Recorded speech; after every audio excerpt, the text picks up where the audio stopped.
तो चलिए भाई, सभी का स्वागत है आज के क्लास में, है ना। तो अभी तक हमने लेखांकन के संबंध में, लेखांकन के आशय, लेखांकन की परिभाषा और उसके संबंध में जो जो अवधारणाएं दी गई थी उसके बारे में हमने यहाँ पर विस्तृत चर्चा किया था। ठीक है। और उसके जो प्रैक्टिसेस थे, प्रथाएं थे, उसके बारे में भी हमने पढ़ा। तो अभी तक हम लोग जितना पढ़े हैं उससे रिलेटेड भी कुछ क्वेश्चन रहेगा, और शायद जो नहीं पढ़े हैं उससे भी कुछ रहेगा, है ना। तो जो चीज़ अभी हमारा एज अ थ्योरी हमने नहीं पढ़ा है उस चीज़ को हम बाद में कवर कर लेंगे। मगर आज जो सैटरडे है तो हमने ये सोचा है कि भाई आज एक एमसीक्यू का क्लास आपके लिए रखा जाए, है ना। हर सैटरडे आप लोगों का एक एमसीक्यू क्लास कंपलसरी रहेगा, है ना। यानी एमसीक्यू हम रखेंगे ही रखेंगे, हर सैटरडे रहेगा ही एक क्लास। और बीच में अगर कोई टॉपिक ख़त्म होता है तो उससे भी संबंधित हम उसी समय अगले दिन उसको देख लेंगे। मगर कोशिश रहेगा कि हर सैटरडे आपके लिए एक एमसीक्यू का क्लास हम लोग ले यहाँ पर, क्योंकि जितना एमसीक्यू सॉल्व करोगे उतना ज़्यादा आपके लिए अच्छा है। जो भी चीज़ आप पढ़ रहे हैं वो किस रूप से क्वेश्चन पूछ सकता है, इससे ये हमें पता चलता है। तो अभी तक नेट के जो एग्ज़ाम हैं या सेट के जो एग्ज़ाम हैं या हमारे स्कूल लेवल के एग्ज़ाम हैं या और जो छत्तीसगढ़ व्यापम के द्वारा एग्ज़ाम अभी तक लिया गया है उससे संबंधित प्रश्नों को यहाँ पर शामिल किया गया है, सभी प्रकार के, है ना। जितना चीज़ हम पढ़े हैं वहाँ से मैंने छांट के यहाँ पर आपके लिए क्वेश्चन लेके आया है। अब इसके बारे में थोड़ा सा हम यहाँ पर पढ़ेंगे, आज स्टार्ट करते हैं। चलिए, तो पहला क्वेश्चन कहता है, पढ़िएगा ध्यानपूर्वक। क्या कहता है पहला क्वेश्चन? लेखांकन की दूरदर्शिता सिद्धांत। कौन सा सिद्धांत है? दूरदर्शिता। क्या आपने दूरदर्शिता सिद्धांत पढ़ा है? अभी हम लोग जब क्लास लिए हैं तो दूरदर्शिता सिद्धांत करके तो हमने कुछ नहीं पढ़ा है। पढ़ा है क्या दूरदर्शिता सिद्धांत? शायद नहीं पढ़ा है, मगर हाँ हमने इस चीज को पढ़ा है। कई बार एक ही सिद्धांत का अन्य नाम भी रहता है, जैसे कई बार नहीं लिखा रहता है, मगर उसको हमको थोड़ा सा समझना पड़ेगा।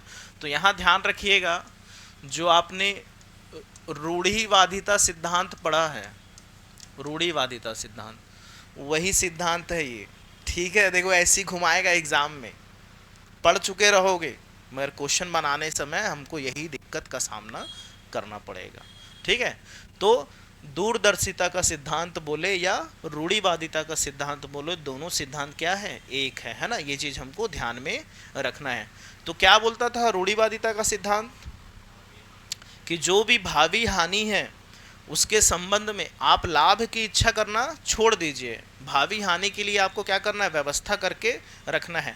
और साथ ही साथ उसमें यह भी बोला गया था कि जो संपत्ति का जो स्टॉक का मूल्यांकन है वो जितने का लागत मूल्य है और जितना उसका बाजार मूल्य है, उन दोनों में से जो कम हो उसके आधार पे किया जाता है। तो अब देखो यहाँ पर क्या चीज बोल रहा है, इस सिद्धांत में क्या चीज सत्य है? बताइए क्या चीज सत्य है? तो भावी हानियों को ध्यान में लेना, यही चीज हमने पढ़ा था रूढ़िवादिता के सिद्धांत के अंतर्गत, कि हम लाभ की इच्छा नहीं करते हैं, मगर हानि के संबंध में, भावी जो हानि होने वाले हैं उसके संबंध में हम क्या करेंगे? व्यवस्था करके रखेंगे। तो इसका जो सही आंसर हो जाएगा वो हो जाएगा आपका भावी हानियों को ध्यान में लेना। भावी हानियों को ध्यान में लेना। ठीक, समझ में आया?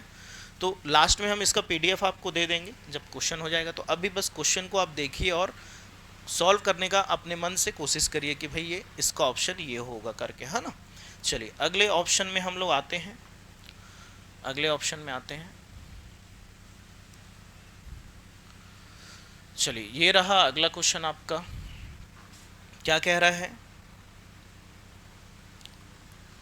गैर परिचालन, है ना। क्या कह रहा है? गैर परिचालन। तो गैर परिचालन यानी नॉन ऑपरेटिंग एक्सपेंसेस, इसको क्या बोलते हैं हम? Non operating expenses. Non operating, non operating expenses यानी जो व्यवसाय के संचालन से संबंधित व्यय नहीं है, ऐसा व्यय जो व्यापार के संचालन से संबंधित नहीं है। कौन सा है आपको पहचानना है कि कौन सा है, बताइए। जो व्यापार के संचालन से संबंधित नहीं है। तो प्रबंधकीय निदेशक का वेतन देना पड़ता है। कभी भी आप अपने यहाँ मैनेजर रखे हो तो मैनेजर को पेमेंट करते हो, वो क्या है, ऑपरेटिंग एक्सपेंसेस है। डेप्रिसिएशन आपको लगाना पड़ता है स्थायी संपत्तियों पे, ये भी आपका ऑपरेटिंग एक्सपेंसेस है। एडवर्टाइजमेंट आपको कराना पड़ता है, ये भी ऑपरेटिंग एक्सपेंसेस है। तो बच गया कौन, ऋण पर ब्याज, interest on loan. Interest on loan जो है वो आपका ऑपरेटिंग से रिलेटेड नहीं है, क्योंकि हम कहीं बाहर से पैसा लोन लेते हैं और अपने बिजनेस में लेके आते हैं। हमने पैसा कहाँ से लिया, बाहर से, और उस पैसे के संबंध में हम क्या चुका रहे हैं, ब्याज चुका रहे हैं। क्या हम अपने बिजनेस के संबंध में कोई, कहने का मतलब यह है कि बिजनेस से रिलेटेड कोई एक्सपेंसेस किया क्या, इसको यानी संचालन से संबंधित वह नहीं माना जाता है। कहने का मतलब हमारे यहाँ जो कर्मचारी काम कर रहा है हमारे व्यापार से संबंधित है, या हमारे यहाँ जो उत्पादन से संबंधित चीज़ है, या हमारे यहाँ जो भी ऑफिस वगैरह है उसमें जो भी खर्चे वगैरह हो रहे हैं, वो आपका ऑपरेटिंग से रिलेटेड रहता है। मगर इंटरेस्ट ऑन लोन जो चीज़ है, यानी कहीं बाहर से आप क्या कर रहे हैं, पैसा आप उधार लिए और उस पर क्या चुका रहे हैं, ब्याज चुका रहे हैं। इसी प्रकार इंटरेस्ट ऑन इन्वेस्टमेंट वो हमारे व्यापार का आय नहीं होता, याद रखना। जिस प्रकार ये हमारे, कहने का मतलब ऑपरेटिंग से रिलेटेड क्या चीज़ नहीं है, ये इन्हें एक्सपेंसेस नहीं है, उसी प्रकार ऑपरेटिंग से रिलेटेड हमारा कौन सा इनकम नहीं होता है, ध्यान रखिएगा, इंटरेस्ट ऑन इन्वेस्टमेंट। क्योंकि हम इन्वेस्टमेंट कहीं बाहर करें हैं, अपने बिजनेस में इन्वेस्ट नहीं करें हैं। किसी अपने व्यापार के पैसे को निकाल के कहीं और लगा देना ही विनियोग या इन्वेस्टमेंट कहलाता है। तो दूसरे के व्यापार से आपको लाभ हो रहा है ना, अपने व्यापार से हुआ क्या, जब अपने व्यापार से लाभ नहीं हुआ तो वो हमारे बिजनेस का ऑपरेटिंग इनकम कैसे हो जाएगा। तो यही चीज़ है ना, समझना है। तो ऐसा चीज़ दे सकता है। तो ये अभी एक्सपेंसेस पूछा है, इनकम भी पूछ सकता है कि कौन सा हमारे व्यापार के संचालन का या ऑपरेटिंग का इनकम नहीं है। तो याद रखिएगा कौन सा इनकम नहीं है, इंटरेस्ट ऑन इन्वेस्टमेंट जो है हमारे बिजनेस का इनकम नहीं होता है, वो अन्य आय के रूप में लिया जाता है ना, अदर। जैसे हम इनकम फ्रॉम अदर सोर्सेस पढ़ते हैं, जब बीकॉम फाइनल आपने पढ़ा होगा तो वहाँ पर जब हम टोटल इनकम जब निकालते हैं तो टोटल इनकम निकालने के लिए सैलरी पढ़ते हैं, हाउस प्रॉपर्टी पढ़ते हैं, बिजनेस प्रोफेशन पढ़ते हैं, और उसके बाद कैपिटल गेन पढ़ते हैं। कैपिटल गेन के बाद फिर हम क्या पढ़ते हैं, इनकम फ्रॉम अदर सोर्सेस। यानी अगर अन्य कहीं से भी, वो चार शीर्षक जो थे, हेड्स थे, उसको छोड़कर जहाँ से भी पैसा आप कमाते हैं उसको इनकम फ्रॉम अदर सोर्सेज बोलते हैं। यानी सैलरी छोड़कर, हाउस प्रॉपर्टी छोड़कर, कैपिटल गेन छोड़कर, बिजनेस या प्रोफेशन छोड़ के अन्य कहीं से भी पैसा मिल रहा है वो कहाँ जाएगा, इनकम फ्रॉम अदर सोर्सेस में जाएगा। तो वहाँ पर हम लोग जो भी डिविडेंड मिलता था, ठीक है, या किसी बैंक पे आपने पैसा लगाया, बैंक में पैसा जमा किया, वहाँ से इंटरेस्ट मिल रहा है, वो क्या है, इनकम फ्रॉम अदर सोर्सेस था। और इसी प्रकार किसी कंपनी के ऋण पत्र में या अंश पत्र में आपने पैसा लगाया और वहाँ से कोई ब्याज या लाभांश मिल रहा है, वो क्या था, इनकम फ्रॉम अदर सोर्सेस। तो ये इनकम फ्रॉम क्या है, या एक्सपेंसेस फ्रॉम क्या है, अदर सोर्सेस है, एक प्रकार से अगर कहा जाए। जो इंटरेस्ट ऑन इन्वेस्टमेंट बोल रहा है वो क्या है, इनकम फ्रॉम अदर सोर्सेस। तो ये भी कहने का मतलब अदर सोर्सेस से संबंधित आपने क्या किया है, एक्सपेंसेस किया है। ठीक है, समझ में आया, क्लियर है, गलती तो नहीं होगा अब। चलिए नेक्स्ट क्वेश्चन में आते हैं और इसके बारे में पढ़ते हैं। ये क्या बोल रहा है, पढ़िए। तीसरा क्वेश्चन, कथन और कारण। ठीक है, दो प्रकार के प्रश्न हैं, कथन और कारण। पहला कहता है कि कथन दिया है, अंतिम स्कंद का मूल्य बढ़ाने से या बढ़ने से, है ना, लाभ में वृद्धि होता है। क्या ये कथन सत्य है? अंतिम स्कंद का मूल्य बढ़ाएंगे तो क्या लाभ में वृद्धि होगा? अब यहां पर आपको अपना व्यापार लाभ हानि खाता अगर याद रहेगा तो क्वेश्चन को इजीली बना लोगे। Trading and profit loss account जो बनाते थे, अगर वो आपको पता है तो दिमाग लगाओगे तो खुद ही बना सकते हो, बताऊंगा मैं भी। ठीक है, और कारण क्या बोल रहा है, अंतिम स्कंद का मूल्य बढ़ाने से, अंतिम स्कंद का मूल्य बढ़ाने से बिक्री की गई वस्तुओं की लागत कम हो जाती है, ऐसा कह रहा है। कौन सा कथन सत्य है ये हमको बताना है। तो इसका जो कथन नंबर कौन सा है, केवल ए सही है, केवल ए सही है। अब क्यों सही है इसके बारे में थोड़ा सा मैं आपको बताता हूँ। ठीक है, यहाँ थोड़ा सा हम जगह ले लेते हैं, थोड़ा सा इसको बड़ा कर लेते हैं, तो हमारे पास भरपूर जगह हमको मिल जाएगा। ठीक,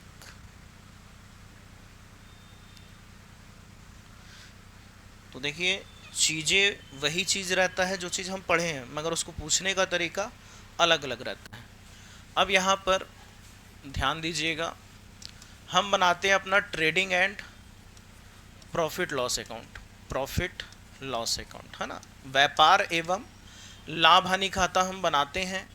इधर हम विकलन या डेबिट लिखते हैं, इधर हम समाकलन या क्रेडिट लिखते हैं, है ना। यहाँ कौन से दिनांक को समाप्त वर्ष है उसको भी लिखते हैं, मगर अभी मैं फिलहाल नहीं लिख रहा हूँ, शॉर्टकट बता रहा हूँ समझने के लिए, बस समझने के लिए। तो क्वेश्चन को एक बार समझ जाओगे तो दोबारा गलती नहीं होगा ये चीज। विवरण या जिसको क्या बोलते हैं हम लोग, पर्टिकुलर्स, है ना, पर्टिकुलर्स। ये रहता है राशि या अमाउंट का कॉलम, ये भी आपका विवरण या पर्टिकुलर जिसको बोलते हैं, और ये राशि या अमाउंट का कॉलम है। इतना तो पता ही है सबको, है ना, नॉर्मल सा चीज़ है, ये तो सबको पता ही है। अब मान के चलिए कि मेरे व्यापार में प्रारंभिक स्कंद या ओपनिंग स्टॉक जो रहा, क्या रहा, ओपनिंग स्टॉक जो रहा, मैं मान के चल रहा हूँ कि 10,000 का मेरे पास क्या था, ओपनिंग स्टॉक था। कितने का था, 10,000 का ओपनिंग स्टॉक था। इस साल मेरे को बिजनेस करना था, तो मैं मार्केट गया और कुछ खरीदारी किया, परचेस किया, क्रय किया, है ना। कितने का क्रय कर लिया मैंने, मान के चलिए मैंने 2 लाख रुपए का सामान क्रय कर लिया। कितने का, 2 लाख रुपए का सामान। उसमें से कुछ सामान मेरे को पसंद नहीं आया, मैंने दुकान वाले को वापस कर दिया। क्या कर दिया, वापस, जिसको क्या बोला जाता है, क्रय वापसी, है ना, मगर मैं शॉर्ट में यहाँ वापसी बस लिख दे रहा हूँ। मान लीजिए आपने 10,000 का माल क्या कर दिया, वापस कर दिया, तो कितने का माल आपने यूज़ किया, 1,90,000 रुपए का माल। खरीदते समय ध्यान रखिएगा, माल को खरीदते समय यानी जिस वस्तु का आप बिजनेस करने वाले हो, उसको शुरू में जब हम खरीद के लाते हैं, तो खरीदते समय जो भी एक्सपेंसेस करते हैं वह डायरेक्ट एक्सपेंसेस कहलाता है। याद रखिएगा, व्यापार में 2 प्रकार के व्यय होते हैं, एक डायरेक्ट और एक इनडायरेक्ट। डायरेक्ट एक्सपेंसेस में आपको कौन से एक्सपेंसेस लेने हैं, जो शुरू में वस्तु को खरीदते संबंध में आप जो खर्चा करते हैं, यानी जिसका आप बिजनेस करने वाले हैं, जिससे आप अपना बिजनेस को ऑपरेट करने वाले हैं, जिस वस्तु को आप बेचने वाले हैं, जिससे आप अपना व्यापार चलाने वाले हैं, उसको खरीदने के संबंध में जो भी व्यय करोगे वो डायरेक्ट एक्सपेंसेस या प्रत्यक्ष व्यय होता है। इसलिए उसको ट्रेडिंग अकाउंट में, पहले ट्रेडिंग अकाउंट बनाते हैं, फिर क्या बनाते हैं हम लोग, प्रॉफिट एंड लॉस अकाउंट बनाते हैं इसको बंद करके। तो मान लीजिए आपने इसके संबंध में वेजेस या मजदूरी दे दिया होगा, क्योंकि वस्तु जो भी है, बहुत सारा सामान आपने खरीदा होगा, तो मजदूर लगे होंगे उसको उठाने, गाड़ी में पहुंचाने के लिए। आपने कैरेज भी दे दिया होगा, गाड़ी भाड़ा। क्या चीज़ आपने दे दिया होगा, गाड़ी भाड़ा या कैरेज भी आपने दे दिया होगा। ठीक है, और अदर कोई एक्सपेंसेस है मान लीजिए, वो भी आपने जो किससे रिलेटेड हो, डायरेक्ट, किससे, डायरेक्ट एक्सपेंसेस। मान लीजिए ये 5,000 हो गया, ये भी 5,000 हो गया, और ये भी 5,000 हो गया, तीनों 5,000 5,000 5,000 करके ऐसे आपने पेमेंट कर दिया। ठीक है, डेबिट पक्ष हमेशा बताता है कि कितने वस्तुएं हमारे व्यापार में हैं जिसको हम क्या करेंगे, बेचने वाले हैं, जिसको हम बेचने वाले हैं। तो ये डेबिट जो है क्या बताता है, वस्तु की लागत बताता है, कॉस्टिंग बताता है। अब जितना भी वस्तु मेरे पास था, अब जितना भी वस्तु मेरे पास था, 10,000 का मेरे पास पहले का पड़ा था, 1,90,000 रुपए का मैंने नया लिया, उस पर 15,000 और खर्चा कर दिया, तो ये वस्तु के मूल्य में क्या होता है, जुड़ते जाता है। वस्तु की लागत बनती है, यही कॉस्टिंग बनता है, सबको जोड़ेंगे तो वस्तु का क्या बनेगा, लागत बनेगा। अब इस वस्तु को हम क्या करेंगे, बेचेंगे, क्योंकि जब तक बेचोगे नहीं तो लाभ हानि कहां से निकालोगे। जब भी लाभ हानि की बात आती है तो हमेशा याद रखना कि जब तक वस्तु का विक्रय नहीं होगा तो हम लाभ हानि कभी जिंदगी में नहीं निकाल सकते हैं। तो अब बात करेंगे कि हमने विक्रय किया, विक्रय या सेल्स क्या हो जाएगा, क्रेडिट हो जाएगा, है ना, सबको पता है। तो जो चीज व्यापार में आया वो डेबिट हो गया, जो चीज व्यापार से जा रहा है वो हम क्रेडिट कर रहे हैं, है ना। मान लीजिए आपने कितने का, 3 लाख रुपए का माल बेचा, कितने का बेच दिया, 3 लाख रुपए का बेच दिया आपने, जो सेलिंग हुआ आपका 3 लाख का हुआ। उसमें भी किसी को समझ में नहीं आया माल, तो उसने वापस कर दिया, रिटर्न कर दिया। रिटर्न को घटा देंगे, मान लीजिए 5,000 का माल किसी ने वापस कर दिया, तो आपका जो एक्चुअल सेल्स था वो था 2,95,000 का, यानी 2,95,000 रुपए का। ठीक है, यहां तक बातें समझ में आ गई। अब बात करते हैं हम क्लोजिंग स्टॉक का। आपको क्वेश्चन में बता दिया है, या आप जनरली खुद समझो कि हम बिजनेस करने बैठे थे, लास्ट में मेरे पास क्लोजिंग जो स्टॉक बचा है, अंतिम स्कंद बचा है, वो बच गया है मेरे पास, मान के चलिए 50,000 रुपए का। कितने का बच गया माल, 50,000। तो 50,000 का जो माल है वो बिना बिका मेरे यहाँ पर रह गया, 50,000 का माल बिना बिका मेरे यहाँ रह गया। अब ध्यान रखिएगा, जो माल को मैंने बेचा ही नहीं है, जिस माल को मैंने बेचा ही नहीं है, तो यहां पर मैं उस पे लाभ हानि कभी भी नहीं निकालूंगा, कभी भी नहीं निकालूंगा। तो इसी कारण क्या करते हैं, अंतिम स्कंद को, अंतिम स्कंद या क्लोजिंग स्टॉक को किस तरफ लिख दिया जाता है, क्रेडिट में लिख दिया जाता है। अब क्यों लिखते हैं बता रहा हूं, देखना इफेक्ट। अभी इसका टोटल करिए, बताइए कितना आएगा, 1,90,000 और 10 कितना हो गया, 2 लाख, 2,15,000 हो रहा है टोटल। डेबिट का अगर हम टोटल करते हैं तो 2,15,000 रुपए हो रहा है, कितना हो रहा है, 2,15,000 हो रहा है ना। और क्रेडिट का टोटल करते हैं अभी, कितना है, 2,95,000। अब देखिए मैं यहां पर रखता हूं क्लोजिंग स्टॉक, यहां मैं क्या रखता हूं, क्लोजिंग स्टॉक, अंतिम स्कंद जो मेरे पास बच गया। ठीक, अच्छा चलो इसको मैं पहले सेकंड कॉन्सेप्ट में बताऊंगा। अभी क्रेडिट का टोटल कितना है, 2,95,000 है। अब जिस वस्तु को आपने बेचा ही नहीं है, जिस वस्तु को आपने बेचा ही नहीं है, आप बोल रहे थे कि भाई मेरा जो टोटल कॉस्टिंग है वो कितने का है, 2,15,000 का है। टोटल कॉस्टिंग कितने का है, 2,15,000। और इसमें जो है कितने का माल शामिल है जो नहीं बिका है, 50,000 का। तो कहने का मतलब यह है, उस 50,000 को आपको क्या करना पड़ेगा, घटाना पड़ेगा। जो माल को आपने बेचा ही नहीं है, यानी प्रारंभिक स्कंद और इसमें, यानी 1,90,000 और 10,000 मिलाकर कितना, 2 लाख रुपए के माल में ये जो 50,000 का माल है वो क्या है, शामिल है। क्या है उसमें, इंक्लूड है। यानी 10,000 और 1,90,000 के माल में वो 50,000 का जो अंतिम स्कंद है वो क्या है, उसमें शामिल है, जो बिना बिका रह गया। कोई जरूरी थोड़ी ना है, मेरे पास शुरू में 10,000 का माल था, फिर मैंने 1,90,000 का खरीदा, 2 लाख का माल मेरे पास पड़ा है। अब उसमें से बता रहा हूं मैं कि भाई 50,000 का माल जो है वो नहीं बिका है, तो बिका केवल कितने का माल है, 1.5 लाख रुपए का।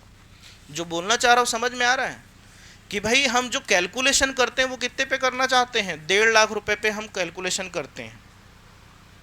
तो कहने का मतलब ये है कि अगर मैं यहां पर बोलूं कि आप 1,90,000 यहां बचा है, मान लो इसी में मैं 50,000 अगर घटा दूं तो यहां कितना आ जाएगा, 1,40,000। कितना आ जाएगा, यानी जो कैलकुलेशन करना है वो कितने का करना है, 1,40,000। क्या मैं यहां पर इसको ऐसे ना करके, क्योंकि हमको यह नहीं पता रहता है व्यापार में कई बार कि जो माल जो हमारे पास बचा हुआ है वो पहले वाला स्टॉक का बचा है कि जो खरीदे हैं नया वाला उसका बचा है। इस कारण ये कंफ्यूजन वगैरह क्रिएट होता है करके यहां पर उसको ना घटाकर, यहां पर उसको ना घटाकर कहां लिख दिया जाता है, यहां पर लिख दिया जाता है क्रेडिट में। अगर किसी बच्चे को अभी तक ये नहीं पता था, या जो भी पढ़ने वाले हैं जिनको नहीं पता था कि क्लोजिंग स्टॉक को क्रेडिट में क्यों लिखते हैं, तो उसका रीजन यही है कि इधर ना घटाकर हम किधर लिख देते हैं, क्रेडिट में। क्योंकि इधर कितना है, मान लो अभी 1,90,000 है और 50 किधर है, इधर है।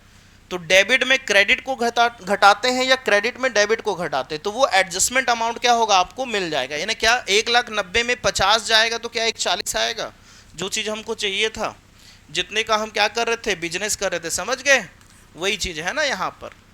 तो ये चीज़ ध्यान रखिएगा कि क्लोजिंग स्टॉक को हमेशा कहाँ रखते हैं, क्रेडिट में रखा जाता है। क्यों रखते हैं ये भी मैंने बता दिया।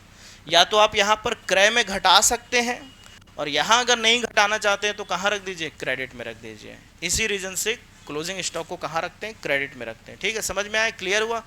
अब जो क्वेश्चन था हमारा, अब जो क्वेश्चन था उस पे आएंगे हम लोग। पहले इसका टोटल कर लेते हैं। टोटल करेंगे, क्रेडिट का कितना आएगा बताइए, इसको जोड़ो 50,000 को, 3,45,000। क्रेडिट का टोटल कर रहे हैं तो आ रहा है 3,45,000 रुपये, है ना। कितना आ रहा है, 3,45,000। नहीं नहीं, वो जोड़े तो हैं, ठीक तो है, 3,45 ही तो आएगा। किधर वाला, हाँ इधर वाला भी कर रहा हूँ, इधर वाला जोड़ रहा हूँ मैं, इधर वाला जोड़ रहा हूँ। तो इधर वाला कितना था, 1,90,000 और ये 2,00,000 हुआ था, 2,45,000 था ना। तो कितना, 3,45,000 में 2,15,000 को क्या कर दीजिए, माइनस कर दीजिए। तो इतने रुपए का माल हमने बेचा, यानी जो विक्रय किया वो सेलिंग। सेलिंग में हमेशा क्या शामिल रहता है, प्रॉफिट। सेलिंग प्राइस में हमेशा क्या इंक्लूड रहता है, प्रॉफिट। भाई प्रॉफिट लेके ही तो बेचोगे। तो 3,45,000 में हमने बेचा, उसकी लागत कितनी आई टोटल, 2,15,000 की लागत आई। तो कहने का मतलब लाभ कितना निकल कर आया हमारा, 1,30,000 रुपए। यानी जो यहाँ पर सकल लाभ क्या लिखा जाता है, सकल लाभ या ग्रॉस प्रॉफिट जो लिखते हैं, ग्रॉस प्रॉफिट लिखते हैं, वो आया अपना कितना, 1,30,000 का। कितने का आ गया, 1,30,000 का। अब जो प्रश्न पूछ रहा था उस पे आते हैं हम। प्रश्न में ये पूछा था कि अंतिम स्कंद के मूल्य में अगर क्या कर दिया जाए, वृद्धि कर दिया जाए। अंतिम स्कंद के मूल्य में क्या कर दिया जाए, वृद्धि कर दिया जाए, तो उससे क्या इफेक्ट पड़ेगा। मान लो ये 50 नहीं है, अब कितना है, ये 60 है मान लो। कितना है, मान लो 60 है। तो अब ये 3,45 का योग नहीं आएगा, कितने का आ जाएगा, 3,55,000 का योग आ जाएगा। कितने का आ जाएगा, यानी कहने का मतलब अगर ये 10,000 मैं बढ़ा रहा हूं तो लाभ में क्या होगा, 10,000 का वृद्धि हो जाएगा। क्या हो जाएगा, वृद्धि हो जाएगा। तो क्वेश्चन आपका यही था ना, पहला जो लाइन लिखा था वो यही लाइन था, क्या यदि अंतिम स्कंद के मूल्य में क्या किया जाएगा, वृद्धि किया जाएगा, तो क्या लाभ में वृद्धि होगा, बिल्कुल होगा जी। अगर ये टोटल बढ़ेगा तो इधर वृद्धि होगा। हाँ, अगला जो कारण था, कारण में ये लिखा था कि यदि अंतिम स्कंद के मूल्य में वृद्धि करते हैं हम, तो क्या इससे वस्तु की लागत में कोई प्रभाव पड़ रहा है क्या। वस्तु की लागत में क्या इसकी लागत जितनी थी, अभी हमने निकाला कितना, 2,15,000 निकाला, क्या वो 2,15,000 से कम हुआ या ज़्यादा होगा, क्या नहीं होगा। तो यानी उस पर कोई भी इफेक्ट नहीं पड़ेगा। तो यही इसलिए ऑप्शन कौन सा, पहला वाला इसका राइट होगा। तो एक बार फिर से हम क्वेश्चन में आते हैं और इस चीज़ को देखते हैं अब। तो ये चीज़ अब आपको क्लियरली समझ में आएगा, है ना। देखो क्वेश्चन है छोटा सा, मगर थोड़ा सा दिमाग लगाना है बड़ा सा पहले, मगर एक बार समझ जाओगे तो अब दोबारा दिक्कत आप लोगों को नहीं जाएगा। अब देखो, अब पढ़ के देखो, अब समझ में आएगा। अंतिम स्कंद का मूल्य बढ़ाने से लाभ में वृद्धि हुआ ना। पहले हम 50 लेके चल रहे थे, फिर 60 हमने लेके देखा, तो 10,000 क्या हो रहा है, बढ़ गया। अंतिम स्कंद का मूल्य बढ़ाने पर बिक्री की गई वस्तुओं की लागत कम हो जाती है। भाई लागत, कॉस्टिंग पे तो कोई इफेक्ट ही नहीं पड़ा ना। कॉस्टिंग 2,15,000 का था तो वो 2,15,000 रहेगा, उसमें तो कोई इफेक्ट नहीं पड़ेगा। प्रॉफिट इंक्रीज और डिक्रीज हो सकता है, मगर कॉस्टिंग पे कोई भी प्रभाव नहीं पड़ेगा। इसलिए इसका जो उत्तर जो सही है वो कौन सा है, केवल ए सही है। क्लियर हुआ ये क्वेश्चन, ठीक है। देखो ऐसी बेसिक टाइप के क्वेश्चन आएंगे, मगर जो आपको निचोड़ लेगा पूरा, है ना। तो ये क्वेश्चन कहाँ का है, नेट का एक है ना, नेट का क्वेश्चन। हाँ, उतना ही उत्तर आएगा। हाँ, वो तो आपको दिया रहेगा ना क्वेश्चन में। हाँ, क्रेडिट में नहीं लिखेंगे। अगर हमने डेबिट में माइनस कर दिया तो क्रेडिट में लिखने का औचित्य नहीं होता, क्योंकि किसी भी चीज़ को हम एक ही बार एंट्री करेंगे ना, 2 बार एंट्री करेंगे तो गलत हो जाएगा। या तो वहाँ क्रय में घटा लीजिए या तो क्रेडिट में लिख दीजिए। तो हम लोग अक्सर क्या करते हैं, कौन घटाने का टेंशन लेगा, इससे अच्छा क्रेडिट में लिख दो करके हम क्रेडिट में लिख देते हैं। मगर उसका एक्चुअल जो कंक्लूजन जो निकलता है, निष्कर्ष निकलता है, वो यही चीज़ है। या तो आप घटा लीजिए, या तो घटा लीजिए या तो क्रेडिट में रख दीजिए, वो चीज़ क्या हो जाती है, एडजस्ट हो जाती है। वो क्या हो जाती है, एडजस्ट हो जाती है। चलिए अगला आते हैं हम लोग। तो ये आपका जो थ्योरी आपने पढ़ा था उसी से डिपेंड वाला है ना क्वेश्चन। तो क्रय के स्थान से प्रतिस्थापन करने के स्थान तक लाए जाने वाले उपकरण के लिए भुगतान किया गया बीमा किस प्रकार का व्यय है? आपने जिस संपत्ति को खरीदा और उसको प्रतिस्थापन यानी लगाने तक का जो खर्चा है, कौन सा खर्चा? अभी थोड़ी देर पहले हम लोग बात करे थे, पूंजीगत। कौन सा है? कैपिटल एक्सपेंडिचर, है ना, कैपिटल एक्सपेंडिचर, ये ध्यान रखना है, पूंजीगत खर्चा। क्योंकि कोई भी स्थायी संपत्ति आप खरीदेंगे और उसको इंस्टॉल करेंगे, वहां तक का जो खर्चा है वो आपका कैपिटल एक्सपेंडिचर कहलाता है। तो उसके संबंध में चाहे आपने इंश्योरेंस दिया हो या इंश्योरेंस कराया हो या कोई अलग इंस्टॉलेशन चार्ज दिया हो, वो क्या कहलाएगा? आपका कैपिटल एक्सपेंडिचर कहलाएगा। ठीक है, चलो, तो ये क्वेश्चन समझ में आया। इसके बाद आते हैं नेक्स्ट, अगला है 5वां नंबर का क्वेश्चन। चलिए देखिएगा 5वां नंबर का क्वेश्चन क्या कहता है। चालू खाता करेंट अकाउंट के अंतर्गत कौन कौन सी मदें समाविष्ट नहीं होती हैं?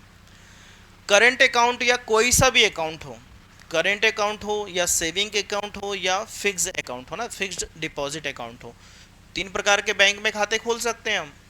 कोई सा भी अकाउंट हो वो हमेशा कैश से रिलेटेड होना चाहिए भाई। अगर कोई ऐसा ऑप्शन दिख रहा है कि भाई वो कैश से रिलेटेड नहीं है, मतलब वही इसका उत्तर होने वाला है। क्योंकि पूछा है कि चालू खाता के लेन देन के अंतर्गत कौन सी मद नहीं ली जाएगी। तो देखो खुद समझो, आप क्या लिखा है यहाँ पर? गैर मौद्रिक। अरे भाई, जो मुद्रा में जिसको हम माप ही नहीं सकते उसका तो लेखा हम करते ही नहीं है, पढ़े हैं। तो इसका आंसर क्या हो जाएगा? यही कि भाई स्वर्ण की गैर मौद्रिक क्या है? क्रियाएं। तो ये इसका राइट आंसर होगा।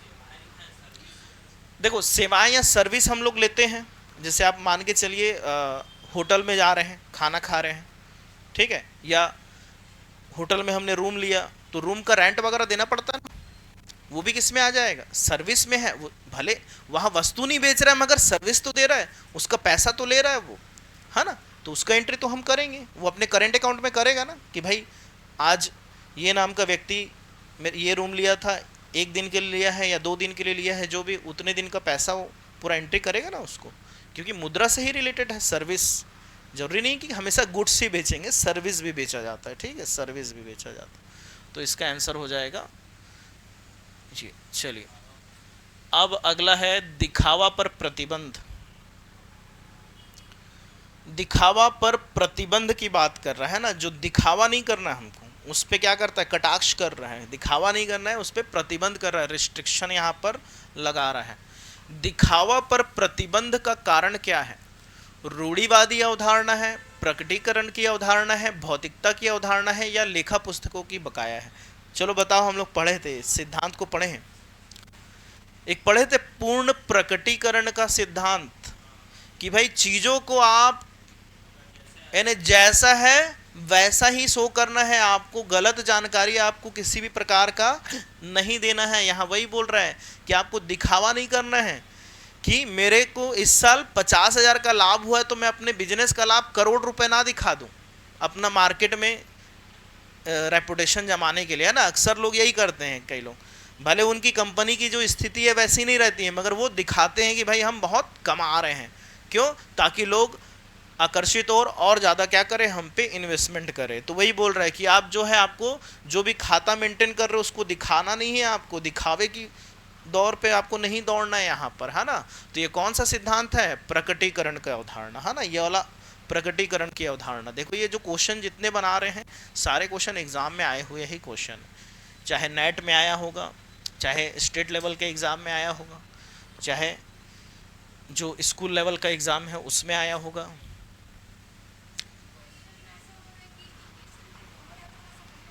हाँ हाँ हाँ। अब अब नेक्स्ट टाइम चलो ना, इनको ना मैं बोलूँगा कि थोड़ा सा ना उसको इंग्लिश और हिंदी ना दोनों में टाइप करवाएंगे, ठीक है ना। इंग्लिश और हिंदी दोनों में टाइप करवा देंगे नेक्स्ट टाइम। हाँ हाँ हाँ हाँ। हाँ, जो इंग्लिश मीडियम वाले हैं उनको थोड़ा सा दिक्कत जाता है, तो अपन कोशिश करेंगे कि इसको इंग्लिश में भी ट्रांसलेट करवा दें, है ना, एज इट इज़। ठीक है, चलो, ठीक ठीक ठीक। हाँ हाँ हाँ। चलिए तो आते हैं क्वेश्चन नंबर 7 में। लेखांकन में समामेलन से पूर्व लाभों को समझा जाता है। समामेलन का मतलब क्या होता है? जब एक कंपनी किसी दूसरे कंपनी में क्या होने वाली रहती है, मर्ज होने वाली रहती है, तो उस स्थिति को क्या बोला जाता है? एक प्रकार से समामेलन कहा जाता है ना, मर्जर जो बोलते हैं हम लोग। तो इस सिचुएशन में जो लाभ रहता है, इस सिचुएशन में जो पूर्व का लाभ रहता है, अब दो कंपनी क्या होने वाली, मर्ज होने वाली है। अब पहले उसने भी कुछ लाभ कमाया होगा ए कंपनी ने, और पहले बी कंपनी ने भी कुछ लाभ कमाया होगा।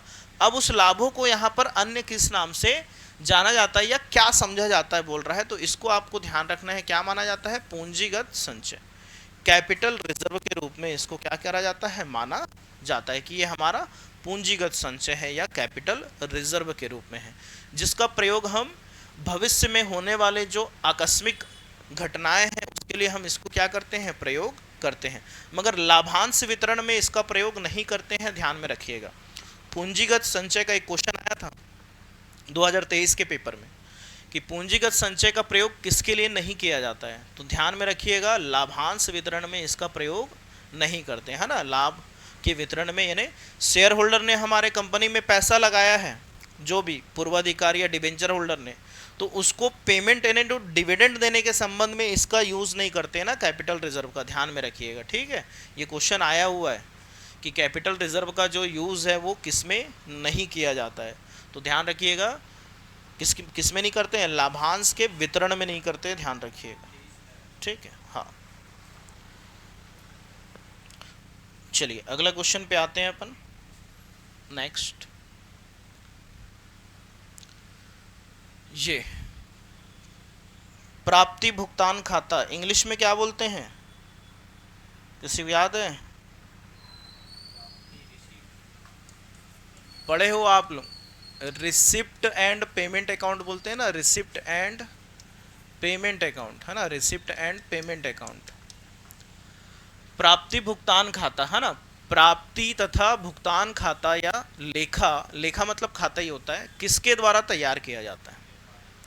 ठीक है, देखो दिया है निर्माणी प्रतिष्ठान द्वारा, व्यापारिक प्रतिष्ठान द्वारा, कंपनी अधिनियम 1956 के अंतर्गत पंजीकृत कंपनियों द्वारा, और एक लिखा है गैर व्यापारिक संस्थाओं के द्वारा। तो रिसिप्ट एंड पेमेंट अकाउंट को मोस्टली जो यूज करने वाले इंस्टीट्यूट होते हैं वो गैर व्यापारिक संस्थाएं। हम लोग पढ़े ना गैर व्यापारिक संस्थाएं, नॉन ट्रेडिंग कंपनी हम लोग पढ़े ना, ये ना इंस्टीट्यूट पढ़े ना, जो क्या करते हैं? आय व्यय खाता भी रखते हैं और प्राप्ति और भुगतान खाता भी रखते हैं। दो प्रकार के खाते मेंटेन करते हैं उन लोग, आय व्यय खाता, इनकम एक्सपेंडिचर अकाउंट, या फिर रिसिप्ट एंड पेमेंट अकाउंट को मेंटेन करते हैं। दो प्रकार के खाते रखते हैं ना। गैर व्यापारिक संस्थाएं कितने प्रकार के खाते मेंटेन करते हैं? दो प्रकार के। एक होता है आय व्यय खाता, इनकम एक्सपेंडिचर अकाउंट, या तो फिर वो प्राप्ति या भुगतान खाता, रिसिप्ट या पेमेंट अकाउंट को मेंटेन करते हैं। ठीक है, तो इसका आंसर क्या हो जाएगा आपका? गैर व्यापारिक प्रतिष्ठान द्वारा। अब यहां पर बताइए क्या लिखा है? मालिक की समता यानी इक्विटी, इक्विटी है ना, इक्विटी ऑफ ऑनर बोल सकते हैं। क्या बोल सकते हैं? Equity of honour.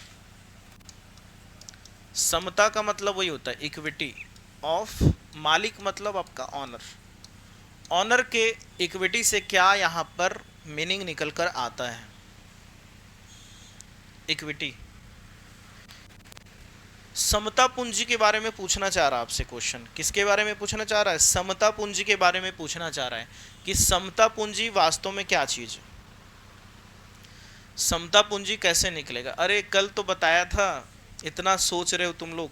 कल मैं एक बताया था आप लोगों को, क्या बताया था? परिसंपत्तियां, यानी इसको क्या बोलते हैं हम? एसेट्स बोलते हैं ना, परिसंपत्तियां, एसेट्स। परिसंपत्तियां बराबर कुछ लिखाया था, क्या लिखे थे हम लोग? दायित्व और प्लस इसी को पूंजी बोल लो, इसी को समता बोल लो। ठीक है, यानी एसेट्स इक्वल हमने लिखा था कल लायबिलिटी प्लस कैपिटल लिख लो, या इसी को क्या लिख लो? इक्विटी लिख लो। क्या लिख लो? इक्विटी लिख लो। अब लाइबिलिटी में भी कौन कौन से लाइबिलिटी रहते हैं, इंटरनल भी रहेगा और आउटसाइड लाइबिलिटी भी रहेगा, दोनों चीज रहता है। कल मैंने बताया था लाइबिलिटी में चाहे तो इसको भी बांट सकते हो आप दो भाग में, कि भाई एक इंटरनल लाइबिलिटी रहता है, यानी ये जो कैपिटल वाला जो चीज हो गया ये क्या हो गया आपका इंटरनल हो गया, है ना। और एक क्या हो गया आउटसाइड लाइबिलिटी, जिसको हम क्या आउटसाइड भी बोल सकते हैं या एक्सटर्नल लाइबिलिटी भी बोल सकते हैं, दो प्रकार के लाइबिलिटी हो सकते हैं। अब इसी से संबंधित यहाँ पर दिया है। अब इसमें देखो डी वाला ऑप्शन है, इसको देखो, कुल परिसंपत्ति में, टोटल एसेट्स में, टोटल अगर बाहर के दायित्व को, यानी देखो यहाँ पर एसेट्स है यहाँ पर, और ये आउटसाइड लाइबिलिटी है, उसको अगर मैं इधर ला लेता हूँ माइनस के रूप में, बराबर के इधर ला लिया, तो क्या बच गया आपका जो इंटरनल यह है, इंटरनल लाइबिलिटी या क्या चीज, इक्विटी बच गया ना। वही चीज पूछ रहा है यहाँ पर कि मालिक की समता का अभिप्राय क्या है, यही है भाई, कुल परिसंपत्ति में से कुल बाहरी दायित्व को क्या कर देना, घटा देना, उसके बाद जो शेष बचेगा वही क्या है आपका इक्विटी है। समझ में आया। ये वाला जो लेखांकन समीकरण है, लेखांकन समीकरण से घुमा फिरा के एक क्वेश्चन लगभग एग्जाम में यहाँ पर रिपीट कर रहा है ना, लगभग एग्जाम में रिपीट कर रहा है। पूछने का तरीका उस बार दूसरा था, इस बार दूसरा है, मगर एक क्वेश्चन यहाँ से जरूर क्या हो रहा है, जनरेट हो रहा है ना। ध्यान रखिएगा, लेखांकन समीकरण को भूलना नहीं है हमको। चलिए अगले क्वेश्चन पे आते हैं। अच्छा, नोट वगैरह करना तो नहीं है आप लोग को, नोट कर सकते हो, करोगे तो क्या बोल रहे हो, पीडीएफ लोगे। चलो तो देख लो भाई, यहाँ पर 10वां क्वेश्चन देखते हैं, पढ़िए क्या लिखा है 10वां क्वेश्चन में। लेखांकन मानक के बारे में बोल रहे हैं, इसको हम लोग पढ़ेंगे, अभी थोड़ा सा क्लास में हुआ नहीं है, क्योंकि ये जो सेकंड चैप्टर में पढ़ाने वाला हूँ उसमें आपको मिलेगा अकाउंटिंग स्टैंडर्ड्स। अकाउंटिंग स्टैंडर्ड्स क्या होता है कि हमारे व्यापार में अलग अलग प्रकार के क्या होते हैं, यानी कहने का मतलब बिजली कंपनी अलग है, ठीक है, नॉर्मल जो कंपनी अलग है, छोटे व्यापारी लोग अलग है। हर व्यापारी को अपने अपने हिसाब से क्या करना पड़ता है, लेखांकन का काम करना पड़ता है, यानी थोड़ा सा हर जगह थोड़ा सा उसका जो रूप है थोड़ा फैला हुआ है, वर्गीकृत है ना। छोटे व्यापारियों के लिए कौन सा चीज़ ज़्यादा थोड़ा ठीक रहेगा, बड़े व्यापारियों के लिए कौन सा ठीक चीज़ जो है, या अकाउंटिंग का जो मेथड है वो ठीक रहेगा। अकाउंटिंग स्टैंडर्ड का मतलब होता है कि अंतर्राष्ट्रीय स्तर पे भी देखोगे तो एक अंतर्राष्ट्रीय लेखांकन मानक चलता है, जिसको हम IAS बोलते हैं, इंटरनेशनल अकाउंटिंग स्टैंडर्ड चलता है। और एक अकाउंटिंग स्टैंडर्ड हम पढ़ते हैं इंडियन का, है ना, इंडिया का, भारत का अकाउंटिंग स्टैंडर्ड चलता है। तो उसके लिए जो है एक अलग से अकाउंटिंग स्टैंडर्ड को मेंटेन करने के लिए एक संस्था का निर्माण किया गया है 1977 में। डेट भी पूछेगा कि भारतीय जो लेखांकन मानक को यानी बनाने वाली जो संस्था है उसकी स्थापना कब की गई थी, तो 1977 हमको ध्यान में रखना है, 1977। अभी आएगा क्वेश्चन वाला। तो इन लोग क्या करते हैं कि आपके लिए एक रूपरेखा तैयार करते हैं, एक रूपरेखा तैयार करते हैं कि आपको जो है चीज़ों को इस तरह से लिखना है, आपको इस तरह से नियमों को क्या करना है, फॉलो करना है। जो भी आप अकाउंटिंग का सिस्टम रख रहे हैं उसको इसके अंतर्गत रखना है आपको। यानी जैसे आप कैश फ्लो बना रहे हैं, आप फंड फ्लो बना रहे हैं, तो उसको आपको इस अकाउंटिंग के अंतर्गत मेंटेन करना है। और जैसे अलग अलग जैसे अनुच्छेद रहता है संविधान में, हम लोग भारत का जब संविधान पढ़ते हैं तो हर अनुच्छेद में अलग अलग नियम और कानून हैं, अलग अलग जानकारी है। उसी प्रकार ये अकाउंटिंग स्टैंडर्ड भी वैसे ही आपका समझ जाइए, एक प्रकार से अकाउंटिंग के संबंध में एक नियम और सिद्धांत बताता है कि कौन कौन से अनुच्छेद जैसे उसमें पढ़ते हैं, यहाँ पर उसका नाम रहता है अकाउंटिंग स्टैंडर्ड नाम रहता है, कि पहले वाले के अनुसार किसके बारे में, यानी उसमें किसके बारे में जानकारी दिया है, सेकेंड अकाउंटिंग स्टैंडर्ड में किसके बारे में जानकारी दिया है। पूछता है अकाउंटिंग स्टैंडर्ड थर्ड को तो भूलना ही नहीं है हमको, सेकंड को भी नहीं भूलना है। सेकंड जो है वो स्टॉक के वैल्यूएशन से रिलेटेड है, यानी आप अपने स्कंद का जो मूल्यांकन करते, वैल्यूएशन करते, उससे संबंधित जितना भी नियम कानून है वो आपको अकाउंटिंग स्टैंडर्ड 2 में मिल जाएगा। आप जो कैश फ्लो बनाते हैं, कैश फ्लो स्टेटमेंट बनाते हैं, उसके संबंध में जानकारी आपको अकाउंटिंग स्टैंडर्ड 3 में मिल जाएगा। जो अकाउंटिंग स्टैंडर्ड 3 है वो किससे संबंधित है, तो सही जोड़ी मिलाओ करके देता है वैसा क्वेश्चन। इधर अकाउंटिंग स्टैंडर्ड लिखा रहेगा और वो किस में यूज होगा ये पूछेगा। जैसे अकाउंटिंग स्टैंडर्ड 10 पढ़ोगे तो वो आपका फिक्स्ड एसेट्स या स्थायी संपत्तियों से संबंधित रहता है। अकाउंटिंग स्टैंडर्ड 6 पढ़ोगे तो वो किससे संबंधित रहता है, डेप्रिसिएशन से संबंधित रहता है। ठीक है, अलग अलग अकाउंटिंग स्टैंडर्ड यहाँ पर बने हैं जिसको हम अगले क्लास में क्या करेंगे, कवर अप करेंगे, तब आपको और चीज़ें क्या होगी, आसानी से समझ में आएगी। चलिए तो यहाँ पर देखते हैं लेखांकन मानक के मुख्य उद्देश्य क्या है। तो विविध लेखांकन की जो क्या है परिपाटी को क्या करता है, सुसंगत करना। अलग अलग जो चीज फैले हुए हैं, बिखरे हुए हैं, उसको ये सुसंगित करने का क्या करता है, प्रयास करता है। यानी आप जो लेखा वगैरह का प्रणाली अपना रहे हैं, ज़्यादा से ज़्यादा चीज़ों को आप बिखराएं ना, उसको क्या करें, समेट के मेंटेन करके रखें और ऐसे चलाएं करके ये बताता है ये चीज़, है ना। तो यहाँ पर इसका विविध लेखांकन परिपाटियों को क्या करता है, सुसंगत करना, ये इसका उद्देश्य है। जो लेखांकन किसी भी चीज़ का स्टैंडर्ड तैयार होता है तो क्या होता है, हम उसको जैसे कोई आइडल बोलते हैं ना कि ये आइडल है, तो उसको लोग क्या करते हैं, फॉलो करने लगते हैं। वैसे ही हमारे अकाउंटिंग के लिए क्या है, स्टैंडर्ड है, मानक है, इसको देख इसके हिसाब से लोग अपना क्या करते हैं, अकाउंट को मेंटेन करते हैं। ठीक है, वही चीज़ है ये अकाउंटिंग स्टैंडर्ड। अगला आते हैं, चलिए ये क्या बोल रहा है, पढ़िए। गैर व्यापारिक, तो गैर व्यापारिक संस्था है ना, गैर लाभकारी संगठन, यानी नॉन प्रॉफिटेबल इंस्टीट्यूट जो रहता है, नॉन प्रॉफिटेबल इंस्टीट्यूट जो रहता है, वो उसका जो आय तथा व्यय खाता है, इनकम और एक्सपेंडिचर जो अकाउंट है, वो वास्तविक खाता कहलाता है कि नामांकन खाता कहलाता है कि व्यक्तिगत खाता। यानी कहने का मतलब वो रियल अकाउंट है कि नॉमिनल अकाउंट है। ठीक है, व्यक्तिगत खाता है, पर्सनल अकाउंट है, या प्रतिनिधिक व्यक्तिगत खाता है। ठीक है, यानी ये प्रतिनिधित्व तो करता है, इसको क्या बोल सकते हैं हम लोग, लीडरशिप के रूप में। इसके लिए थोड़ा सा इंग्लिश वर्ड देख लेना यार, प्रतिनिधिक व्यक्तिगत खाता। तो कौन सा खाता है कौन सा खाता है भाई, रियल अकाउंट होना चाहिए कि नॉमिनल होना चाहिए कि पर्सनल होना चाहिए। तो इसको वैसे किसके अंतर्गत रखा जाता है, प्रतिनिधिक व्यक्तिगत खाते के रूप में। तो थोड़ा सा कई खाते हैं जो हम बनाते जरूर हैं, मगर उसको थोड़ा सा नाम किसके अंतर्गत आता है ये भी ध्यान में रहना चाहिए। तो आय व्यय खाते को ध्यान रखिएगा, प्रतिनिधिक व्यक्तिगत खाते के रूप में लिया जाता है। यानी ये क्या करता है, प्रतिनिधित्व करता है किसी संस्था के जो भी आय और व्यय है उसको क्या करता है, प्रतिनिधित्व करता है, इसलिए इसको प्रतिनिधित्व व्यक्तिगत खाते के रूप में बोला जाता है, प्रतिनिधित्व व्यक्तिगत खाते के रूप में बोला जाता है। ठीक है, तो अभी जो इसमें आंसर अभी पुटअप नहीं है, जो पीडीएफ देंगे तो उसमें आंसर वगैरह मैं वो करवा दूंगा, और कोशिश करूंगा कि इसको पहले इंग्लिश में भी इन लोग कन्वर्ट कर दें, तो उसके हिसाब से फिर चीज़ें और इजी हो जाएगी, है ना। हाँ, समझने में थोड़ा सा आसान रहेगा। देखिए आ गया ये क्वेश्चन जो मैं बोल रहा था, डेट आपको भूलना नहीं है बोला था, याद है। हाँ, तो इसका आधुनिक लेखा कर्म, तो जो अकाउंटेंसी हम कर रहे हैं वर्तमान में, इसकी शुरुआत कब हो गया था, 1494।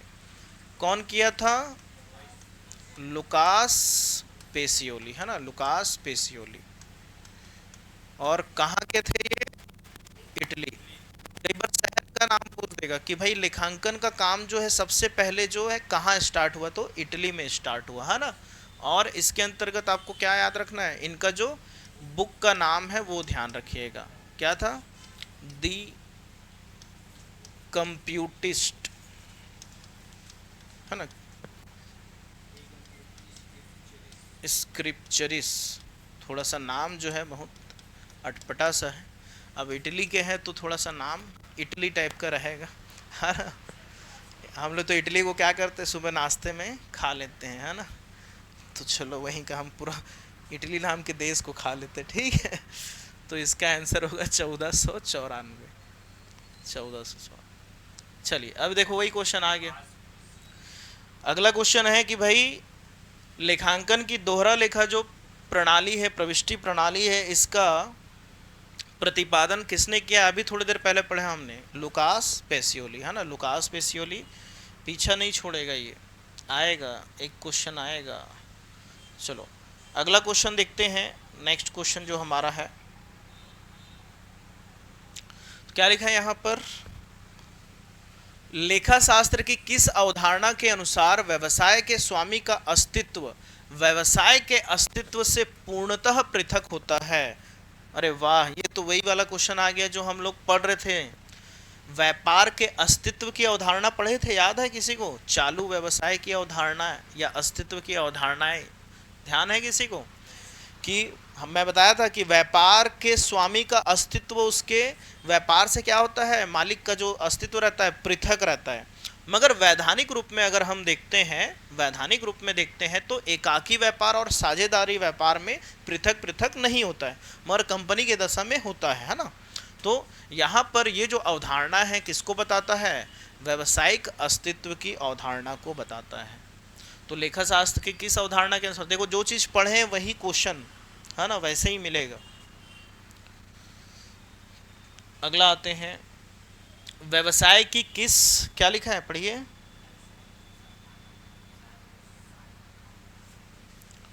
किस अवधारणा के अनुसार व्यवसाय का जो कार्यकाल है कभी भी निश्चित नहीं किया जाता है? कि भाई एक ही साल चलेगा, 2 ही साल चलेगा, 3 ही साल चलेगा, ऐसा कभी नहीं बोलते भाई। एक बार व्यापार चालू है मतलब वो चलता ही रहेगा, ऐसा हम मानते हैं। तो ये चालू व्यवसाय की जो अवधारणा है, देखो अब समझ में आ रहा होगा, चीज़ें हम पढ़े हैं वो क्वेश्चन में आ रहा है करके। तो जो भी चीज़ पढ़े हैं वो कभी बेकार नहीं जाएगा, है ना, वो बिल्कुल काम आएगा। हाँ पूरे आए क्वेश्चन है, नेट में आए हुए क्वेश्चन है ना। तो नेट सेट का भी क्वेश्चन इधर उठा लेगा। अब कई बार समय नहीं रहता है तो लोग क्या करते हैं, इधर उधर का क्वेश्चन ही छान मारते उठाते हैं और फिर पटक देते हैं एग्जाम में। तो है ना, बनाएंगे भी तो दिक्कत है ना, ज़्यादा फिर डीप में पहुंच जाएंगे तो आप लोग को दिक्कत हो जाएगा। ठीक है, अभी कई तो क्वेश्चन तो मैं खुद बना दूंगा मगर फिर आप लोग बोलेंगे अरे क्या है भाई ये। चलो, व्यवसाय की किस अवधारणा के अनुसार साझेदारी की दुर्घटना में मृत्यु हो गई तो लेखा पुस्तकों में इस घटना का लेखा नहीं किया जाएगा? हमने एक पढ़ा था विधि, मुद्रा मापन की विधि, याद है? किस एक कॉन्सेप्ट पढ़ा था हमने, मुद्रा मापन की अवधारणा पढ़े थे कि व्यवसाय में जो भी चीज है जिसको हम मुद्रा में माप नहीं सकते, जिसको हम मुद्रा में माप नहीं सकते उसका तो लेखा करना ही नहीं है। अब यहां बोल रहे हैं कि व्यवसाय की किस अवधारणा के अनुसार साझेदारी की दुर्घटना में क्या हो गई है, मृत्यु हो गई। एक साझेदार था, दुर्घटना में निपट गया, वो पुस्तकों में इस घटना का लेखा नहीं किया जाएगा। क्यों नहीं करेंगे हम? क्योंकि हमने कौन सा मेथड पढ़ा था, याद करो, अवधारणा जो लिखा है यही वाला, मुद्रा मापन की अवधारणा के कारण ही हम इसका लेखा नहीं कर रहे हैं। साझेदार मर गया उसके बाद भी नहीं कर रहे हैं, क्योंकि मैंने बताया था ना कि मालिक का स्वास्थ्य कैसा है ये भी डिपेंड करता है व्यापार चलाने के लिए।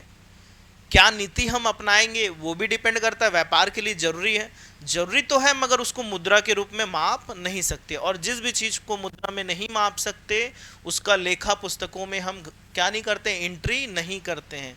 तो इसी कारण यह जो अवधारणा है ये मुद्रा मापन की अवधारणा के अंतर्गत आ जाता है, जो मुद्रा मापन की अवधारणा हमने पढ़ा था, है ना, मुद्रा मापन की अवधारणा के अंतर्गत आ जाता है। चलो 17वां क्वेश्चन आते हैं। बोर तो नहीं लग रहा है? हाँ हाँ,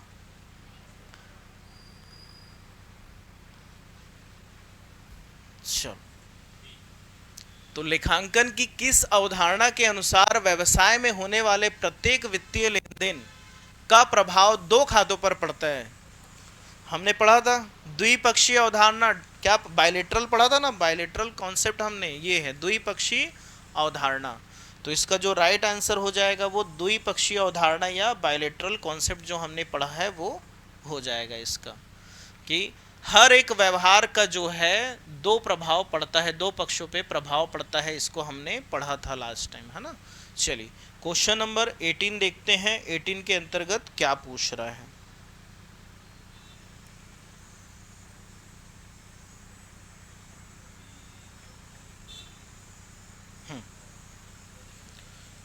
अब यहां पर लेखांकन समीकरण वही फिर आ गया कि भाई लेखांकन समीकरण क्या है। संपत्ति बराबर क्या होता है, दायित्व प्लस पूंजी होता तो है, यही पहला ही वाला क्या है, राइट आंसर, पहला ही वाला राइट आंसर। एसेट्स इक्वल क्या हो जाता है, लायबिलिटी प्लस कैपिटल, है ना। अभी बताया था कि भाई एसेट्स, एसेट्स इक्वल हो जाएगा आपका जो लायबिलिटी है और प्लस या तो कैपिटल लिख लो या तो इक्विटी लिख लो, तो कैपिटल लिख लो या इक्विटी लिख लो, ये वही ऑप्शन है ना। तो ये भी ऑप्शन नंबर आपका ये सही हो गया। चलो अगला आते हैं, चलिए बताइएगा क्या बोल रहा है। तो लेखांकन के प्रत्येक व्यवहार के बाद, लेखांकन के प्रत्येक व्यवहार के बाद संपत्ति और दायित्व की बराबरी का संतुलन बना रहता है। अच्छा यहाँ पर थोड़ा सा वो हो गया है, चलो ठीक है। लेखांकन के प्रत्येक व्यवहार के बाद संपत्ति और दायित्व की बराबरी का जो संतुलन है कैसा रहता है, संतुलन जो है वो कैसा रहता है, यही पूछना चाह रहा है, कैसा रहता है।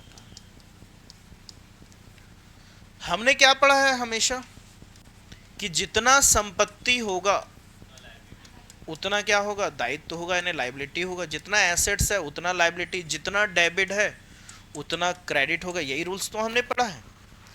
तो कहने का मतलब यह है कि प्रत्येक व्यवहार के बाद संपत्ति और दायित्व का बराबरी क्या रहेगा, संतुलित कैसा रहेगा, संतुलन बना रहेगा, बिगड़ जाएगा, अस्थायी रहेगा, बना रहेगा ना भाई, एक ही जैसा तो रहेगा। संतुलन क्या रहेगा, संतुलन में कोई फर्क पड़ रहा है क्या कि एसेट्स 50,000 का हो गया और लायबिलिटी 30,000 का हो गया, नहीं, ऐसा नहीं होगा। जितना एसेट्स है उतना ही क्या रहेगा, लायबिलिटी रहेगा। यानी यहाँ पर जो इसका जो संतुलन है वो क्या रहेगा, बना रहेगा, है ना, संतुलन इसका बना रहेगा। अगला लागत अवधारणा, चलिए लागत अवधारणा भी पढ़े थे हम लोग।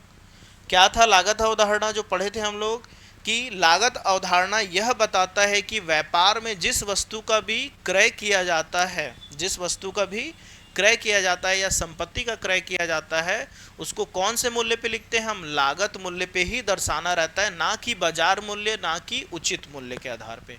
तो चलिए, तो लागत अवधारणा देखिए वित्तीय लेन देन की किस लागत को अभी बताएगा, यहाँ पर ऐतिहासिक लागत को बताएगा, बाजार मूल्य को बताएगा, परिवर्तनशील को, कि मूल लागत को। तो मूल लागत, मूल लागत यानी जो उसका प्राइम कॉस्ट है ना, जो उसका प्राइम कॉस्ट है, मूल लागत है ना, उसी को यहाँ पर बताया जाएगा कि एक्चुअल में उसका जितने का है, जितने का आपने एक्चुअल में खरीदा वही पैसे का एंट्री हम क्या करते हैं अपने पुस्तकों में करते हैं। तो ये मूल लागत को बताता है भाई, ऐतिहासिक लागत, बाजार मूल्य, परिवर्तनशील लागत इसको नहीं बताता है ना, इसको नहीं बताता है। चलिए, संपत्ति व व्यय में अंतर किस अवधारणा से स्पष्ट होता है, इस अवधारणा को बताइए।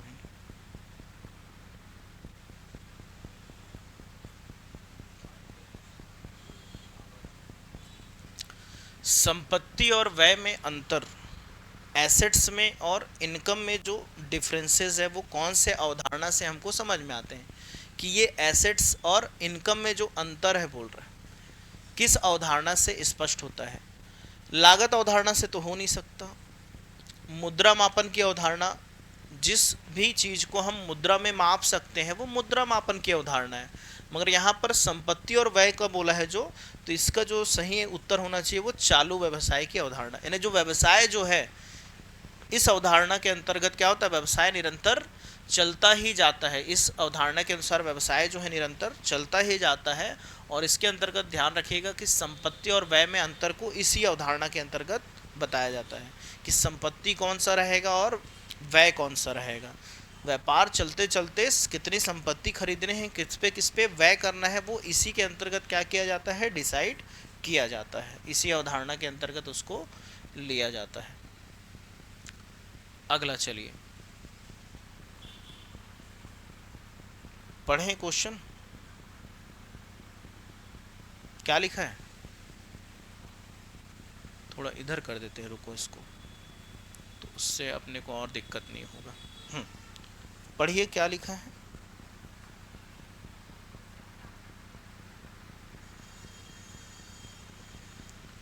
लेखा शास्त्र की किस अवधारणा के अनुसार किसी व्यवहार से होने वाली आय को पुस्तकों में तब लेखांकित करना चाहिए जब उस आय से संबंधित माल या सेवाएं ग्राहक को हस्तांतरित कर दी जाए।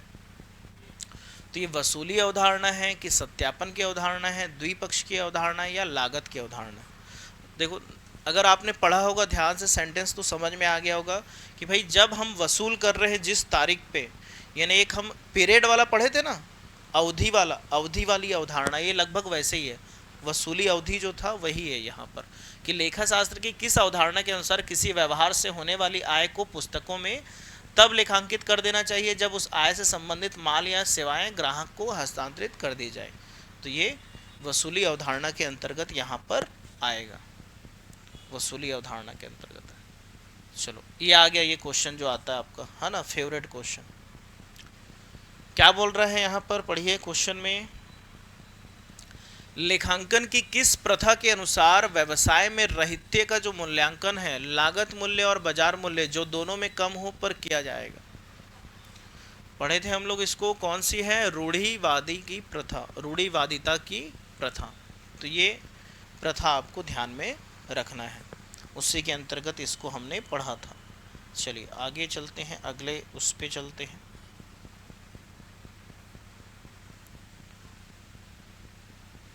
चलो, लेखांकन का क्या बोल रहे हैं यहाँ पर।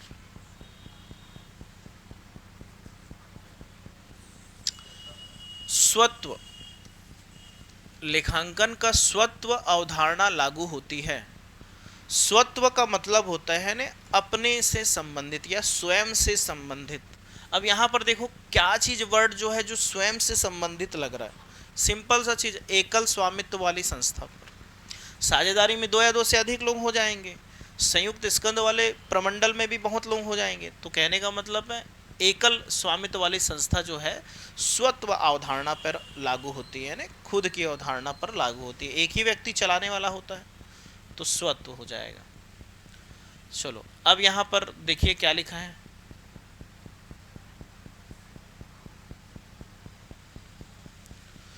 आर्थिक चिट्ठे में दिखाए गए संभाव्य दायित्व, संभाव्य दायित्व के उठने के कारण है लेखांकन प्रथा।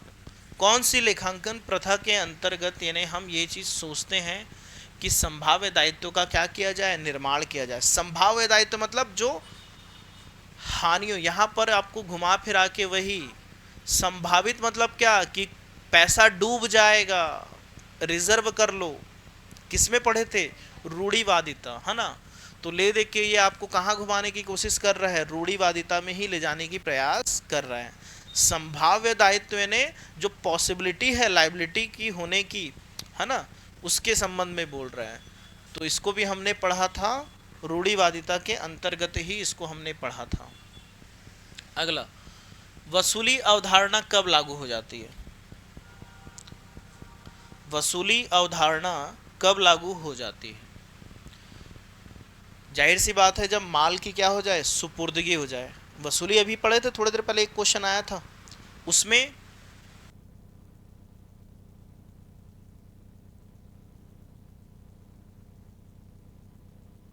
हेलो आ रहा साउंड, अच्छा।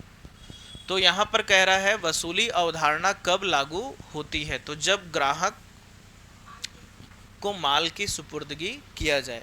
पिछले बार ये चीज दे दिया था और उसको पूछ लिया था कौन से अवधारणा के अंतर्गत आ रहा है, और इस बार ये दे दिया और इसको पूछ लिया है।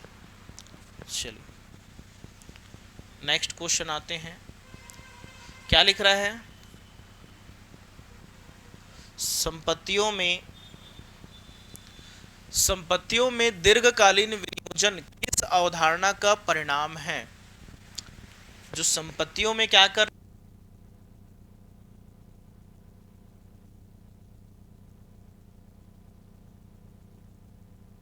बैटरी इसका लग रहा है लो हो गया है, 1 मिनट ना थोड़ा सा।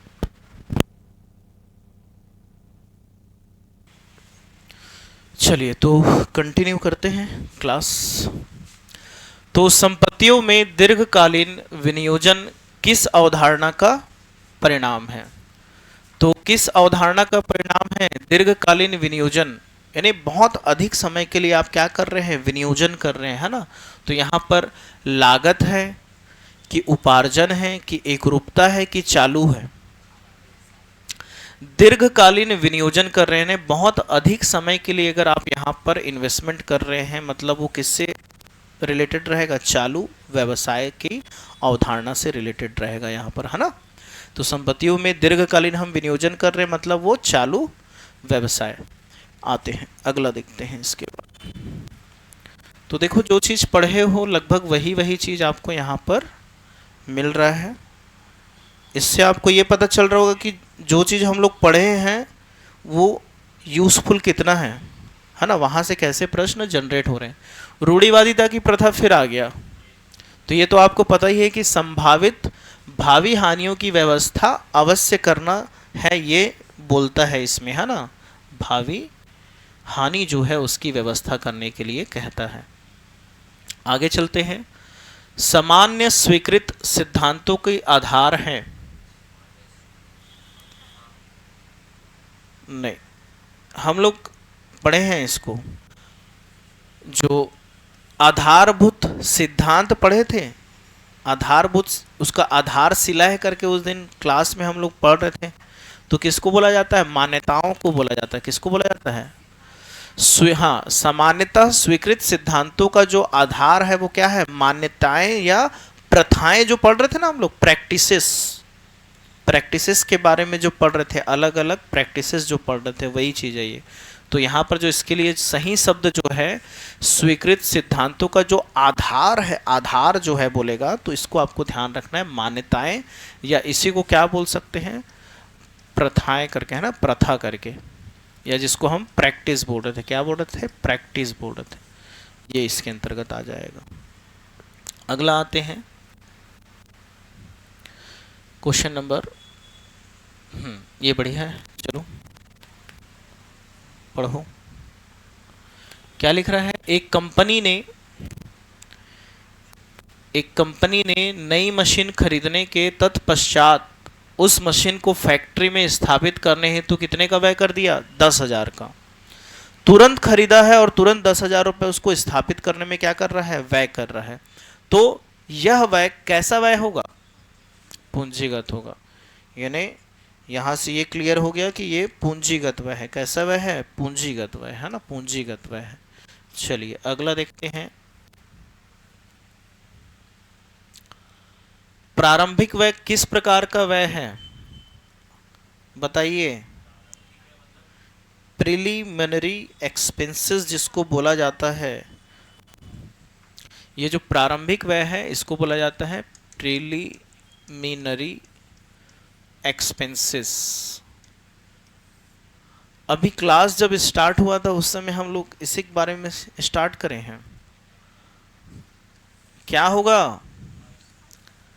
अस्थगित, डिफर्ड पढ़े हैं ना, डिफर्ड रेवेन्यू एक्सपेंसेस करके, वही तो है। और क्या? प्रारंभिक व्यय। प्रारंभिक व्यय का मतलब इसके अंतर्गत क्या आ जाएगा? एडवर्टाइजमेंट, एडवर्टाइजमेंट या डिस्काउंट ऑन डिबेंचर वगैरह जो भी चीज लेते हैं वो सब क्या है? इसी के अंतर्गत है ना, प्रारंभिक व्यय के अंतर्गत ही है वो लोग। ठीक है, तो अस्थगित आगम व्यय आ जाएगा। क्या आ जाएगा? किसके अंतर्गत लिखेंगे? अस्थगित आगम व्यय के अंतर्गत लिखेंगे। अब देखिए यहाँ ऑप्शन में यहाँ आगम व्यय लिखा है, पूंजीगत लिखा है, विज्ञापन लिखा है, मगर जो प्रारंभिक व्यय है ये मुख्य रूप से कौन सा व्यय कहलाता है? अस्थगित आयगत व्यय के। यानी जो कॉलम जो है, मेन जो कॉलम है वो ये रहेगा। किस हेडिंग के अंतर्गत आता है ये पूछना चाह रहा है। तो मेन हेडिंग क्या है? अस्थगित आगमगत व्यय है, और उसके अंतर्गत क्या है? प्रारंभिक व्यय, और प्रारंभिक व्यय के अंतर्गत क्या है? विज्ञापन व्यय। हाँ, नहीं, वेजेस नहीं, अभिगोपन कमीशन मैंने लिखाया था और आप लोगों को मैंने विज्ञापन व्यय लिखाया था, वो चीज आएगा। यानी मेन हेडिंग ये है, इसके अंतर्गत कहलाएगा प्रारंभिक व्यय, यानी शुरू करते समय जब बिजनेस स्टार्ट करते हैं या किसी वस्तु का आपने प्रोडक्शन किया, मार्केट में कैसे फैलाए, उसके संबंध में जो एक्सपेंसेस कर रहे हैं वो प्रारंभिक व्यय, और उसके अंतर्गत आप क्या कर रहे हैं, एडवर्टाइजमेंट कर रहे हैं, यानी ये उसके अंतर्गत आएगा, है ना, विज्ञापन व्यय। इसका परफेक्ट आंसर यानी अस्थगित आयगत व्यय होना चाहिए। चलिए, ये आ गया आपका पेटेंट। अभी पेटेंट के बारे में बात करे थे आज सुबह, क्या है पेटेंट? हाँ, तो पेटेंट एक ऐसा एक्सपेंसेस है जिसे कैपिटल एक्सपेंडिचर के नाम से हम जानते हैं। यह एक पूंजीगत व्यय होता है, पूंजीगत व्यय होता है। 33 देखते हैं, वेतन का भुगतान आगमगत व्यय, एकदम करेक्ट। ठीक है, जैसा आप लोग पढ़े हो आप लोग अभी, तो लग रहा है कि चीज़ों को अच्छे से आपने समझा है, क्योंकि कई क्वेश्चन का आंसर आपने एकदम सही बताया है यहाँ पर क्लास में, है ना। तो जो चीज़ पढ़े हो वो चीज़ काम आ रहा है। चलो यहाँ पर देखिए, अब इसके बारे में बताइए। चोट लग गया है किसी को, एक कर्मचारी को कार्यस्थल पर चोट लगने के कारण व्यापारिक संस्थान ने 5,000 इलाज के लिए दिया है। तो भाई बिजनेस चलता रहे, इससे क्या आपके लाभार्जन क्षमता में कोई वृद्धि होने वाली क्या? नहीं, बिजनेस चलता रहेगा, क्योंकि कर्मचारी एम्प्लॉय है आपका भाई, अगर छूट जाएगा तो फिर उसका काम कौन करेगा। इसी कारण आगमगत व्यय इसको कहा जाएगा, आगमगत व्यय कहा जाएगा। आयगत व्यय है, कौन सा आयगत व्यय है बताइए, कौन सा आयगत यानी रेवेन्यू, इनकम, सॉरी व्यय बोला ना, हाँ एक्सपेंडिचर, रेवेन्यू एक्सपेंडिचर कौन सा है बोलता है। हाँ, मशीन की साधारण मरम्मत व्यय, नॉर्मल रिपेयर जो करा रहे हो, मेंटेनेंस वगैरह, ठीक है, ग्रीसिंग वगैरह, वो कहलाएगा। कार खरीदोगे कैपिटल एक्सपेंडिचर है, मशीन खरीदोगे कैपिटल है, फर्नीचर कोई भी एसेट्स खरीदते हैं तो वो कैपिटल रहता है। मगर बाद में अगर जो खरीदे हुए एसेट्स पे हम किसी प्रकार का मेंटेनेंस वगैरह कराते हैं तो वो उसके लिए रेवेन्यू एक्सपेंडिचर हो जाता है, तो ये उसका रेवेन्यू एक्सपेंडिचर हो जाएगा। चलो, अस्थगित आयगत व्यय अंतिम खाते में कहाँ दिखाते हैं, फिर से आ गया, चलो कहाँ दिखाते हैं? अरे अभी तो बताया था, एसेट्स में। कहाँ दिखाते हैं? एसेट्स में दिखाते हैं, बताया था ना, अस्थगित आयगत व्यय को एसेट्स में दिखाना है। ऐसे आपका जो बैलेंस शीट रहता है, ये जो बैलेंस शीट आपका रहेगा, यहाँ पर जो आप इस तरफ लाइबिलिटी लेते हैं, लाइबिलिटी अमाउंट, फिर यहाँ पर क्या रहता है, एसेट्स अमाउंट। तो यहाँ पर आपको दिखाना है ये जो चीज़ें हैं, प्रिलिमिनरी एक्सपेंसेस वगैरह जो चीज़ है, कहाँ दिखाया जाता है? एसेट्स में दिखाया जाता है। तो अस्थगित आयगत व्यय जो है वो क्या है? प्रिलिमिनरी एक्सपेंसेस, यानी एडवर्टाइजमेंट वगैरह जो अधिक मात्रा में करते हैं वो कहाँ आ जाएगा आपका? यहाँ आ जाएगा, एसेट्स में आ जाएगा, क्योंकि वो आपको व्यापार को क्या करने वाला है? प्रॉफिट देने वाला है ना। अस्थगित आयगत व्यय क्या है कि जो आपके व्यापार को इसी साल ना सोचकर आपको कई साल तक क्या करने वाला है? प्रॉफिट देने वाला है। तो जो भी बहुत दिनों तक आपको प्रॉफिट देता है वह हमारे व्यापार का संपत्ति बन जाता है, एसेट्स बन जाता है। तो ये हमारे व्यापार का क्या है? एसेट्स है ना, एसेट्स। अगला, एक व्यापारिक संस्थान द्वारा व्यापारिक चिन्ह के पंजीकरण का व्यय क्या है? हाँ गुड यार, क्योंकि आप क्या कर रहे हैं? अपने बिजनेस के लिए क्या ले रहे हैं? व्यापारिक चिन्ह ले रहे हैं, ने ट्रेडमार्क ले रहे हैं। तो ये आपका एक बार लिए ने फुर्सत, पूंजीगत व्यय कहलाएगा, पूंजीगत व्यय कहलाएगा। उत्पादन क्षमता में वृद्धि के लिए मशीन में नया उपकरण संलग्न करने का व्यय। अब यहां पर लिख दिया है उत्पादन क्षमता में क्या हो रहा है? तो जब भी आपके प्रोडक्शन में या प्रॉफिट के कैपेसिटी में इंक्रीमेंट होगा, मतलब यह कौन सा हो जाएगा? पूंजीगत हो जाएगा, यानी कैपिटल एक्सपेंडिचर यहाँ पर ये हो जाएगा। हाँ सीख जाओगे हिंदी कोई दिक्कत नहीं है, इंग्लिश मीडियम वाले भी हिंदी सीख जाते हैं। शोध, रिसर्च जो है, रिसर्च पर किया गया खर्च क्या पूंजीगत है, क्या संचालन है, कि अस्थगित है, कि इनमें से कोई नहीं? तो यहां पर थोड़ा सा आपको ये पॉइंट को ध्यान रखना है। क्या है ये? हाँ, जो हम शोध करते हैं, रिसर्च करते हैं, कभी भी हम रिसर्च करते हैं तो रिसर्च का फायदा हमको केवल एक ही साल नहीं मिलेगा, आने वाले कई सालों तक उसका लाभ मिलता है। और जिससे भी हमको कई वर्षों तक लाभ मिले, है ना। रिसर्च पे हमको अभी, रिसर्च में हमने कोई एसेट्स खरीदा है क्या? नहीं खरीदा है। कोई भी स्थायी संपत्ति अगर हम नहीं खरीदे मतलब वो कैपिटल एक्सपेंडिचर नहीं है। क्या कोई फिक्स्ड एसेट लिया? हमने नहीं लिया है। हम क्या कर रहे हैं? रिसर्च कर रहे हैं। यानी ये रेवेन्यू एक्सपेंसेस हो सकता है, रेवेन्यू एक्सपेंसेस हो सकता है, मगर रिसर्च करेंगे तो इससे हमको जो मिलने वाला फायदा है वो कई सालों तक रहेगा फ्यूचर में। इसी कारण यह क्या हो जाता है? आस्थगित, यानी डिफर्ड, है ना, रेवेन्यू एक्सपेंडिचर के रूप में इसको क्या किया जाता है? माना जाता है। तो ध्यान रखिएगा, शोध जो है, ये रिसर्च जो है, शोध या क्या बोल रहे हैं इसको? रिसर्च, है ना। जो रिसर्च हम कर रहे हैं तो वो आपका अस्थगित आयगत व्यय कहलाएगा।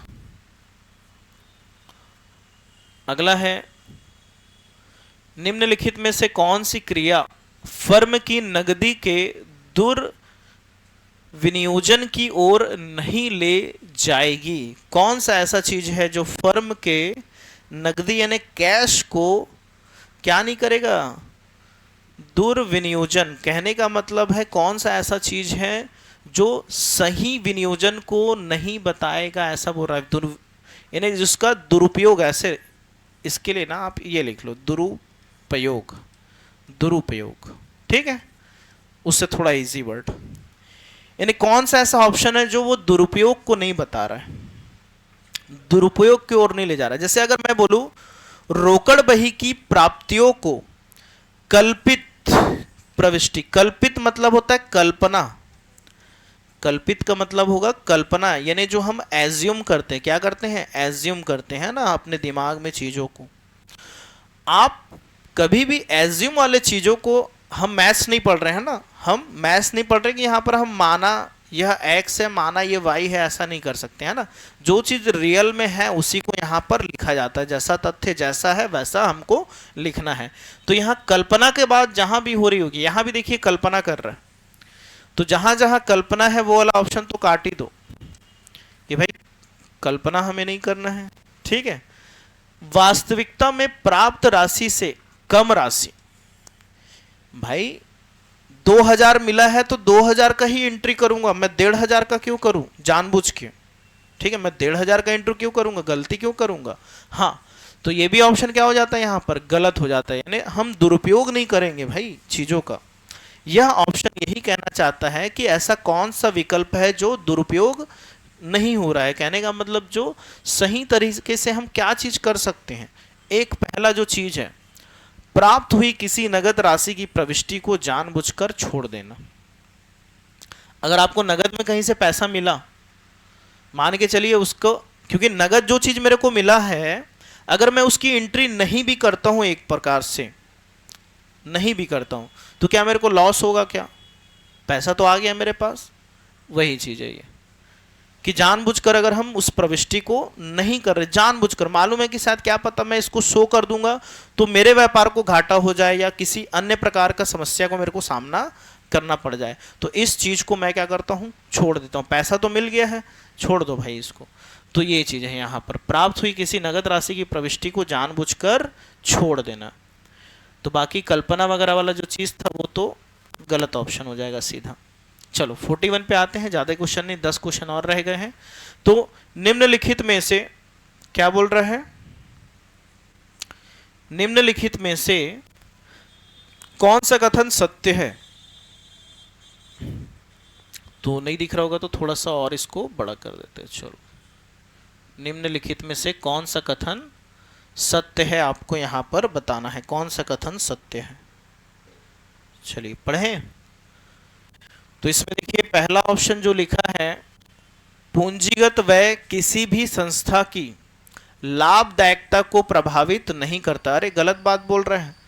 कैपिटल एक्सपेंडिचर हमेशा लाभार्जन क्षमता को क्या करता है? बढ़ा देता है, और ये बोल रहे हैं कि नहीं करता है, प्रभावित नहीं करता। तो ये क्या हो गया? गलत हो गया। पूंजीगत व्यय किसी भी संस्था की लाभदायकता को प्रत्यक्ष प्रभावित करता है जबकि राजस्व व्यय ऐसा नहीं करता है। अरे राजस्व व्यय भी करता है। राजस्व व्यय किसको बोलते हैं? सरकार के द्वारा कितना पैसा कमाया जाता है और जितना भुगतान किया जाता है वो क्या कहलाता है? राजस्व व्यय कहलाता है ना। जो बजट बनता है, बजट, राजकोषीय नीति पढ़े होंगे आप लोग, तो वो भी क्या होता है? प्रत्यक्ष रूप से संबंधित रहता है, ध्यान रखिएगा। तो ये तो सही है, मगर ये जो लिखा है ये इसको क्या कर देता है? पूरे ऑप्शन को गलत कर देता है। पूंजीगत व्यय किसी भी संस्था की लाभदायकता को अप्रत्यक्ष, अरे गलत बोल दिया भाई, प्रत्यक्ष रूप से प्रभावित करता है पूंजीगत। प्रत्यक्ष है ना भाई, खर्चा करे हो तो वो आपको क्या करेगा? लाभ देगा ही देगा। पूंजीगत व्यय और राजस्व व्यय दोनों ही किसी संस्था की लाभदायकता को प्रत्यक्ष रूप से प्रभावित करता है। तो इसका जो राइट आंसर है क्या है? डी। यानी डायरेक्टली क्या करता है? इफेक्ट करता है आपका, चाहे वो कैपिटल एक्सपेंडिचर हो, चाहे वो राजस्व। राजस्व व्यय का मतलब यहाँ रिवेन्यू ही होगा, है ना। राजस्व कभी कभी क्या होता है, आयगत न लिखकर उसी को क्या लिख दिया है? राजस्व लिख दिया, है ना। वही रिवेन्यू ही है वो, एक्चुअल में क्या है वो? रिवेन्यू ही एक्सपेंडिचर है वो, है ना। तो ये रेवेन्यू एक्सपेंडिचर ही है। दोनों क्या होते हैं? प्रत्यक्ष रूप से क्या करते हैं? प्रभावित करते हैं। दोनों प्रत्यक्ष रूप से इसको प्रभावित करते हैं। चलिए 42 क्वेश्चन पे आते हैं। निम्नलिखित क्या बोला है? लेखा परिपाटी। निम्नलिखित लेखा परिपाटियों में से किस एक के अनुसार विक्रय स्टॉक का मूल्य बाजार कीमत अथवा लागत कीमत दोनों में कम हो उस पर आंका जाता है? तो ये हम पहले भी पढ़ चुके हैं। कौन सा सिद्धांत है ये? रूढ़िवादिता का सिद्धांत है। रूढ़िवादिता का सिद्धांत है। एक ही क्वेश्चन को दो बार इन लोग रिपीट कर दिए हैं। चलो नेक्स्ट टाइम थोड़ा सा मैं देख लूँगा, एक बार ना इनको बोलूँगा कि पहले मेरे को भेजा करें, उसके बाद फिर बताएं करके। चलो तो ये है, अरे कहाँ गया? एक मिनट ना, क्वेश्चन नंबर कौन सा था? 43। रुक,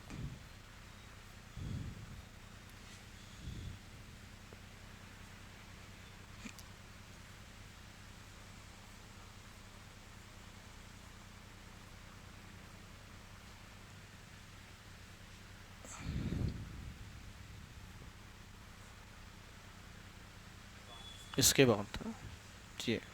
ठीक, चलिए तो देखते हैं ये क्वेश्चन को। कहाँ चले गए? गायब ही हो गया क्या? एक मिनट ना।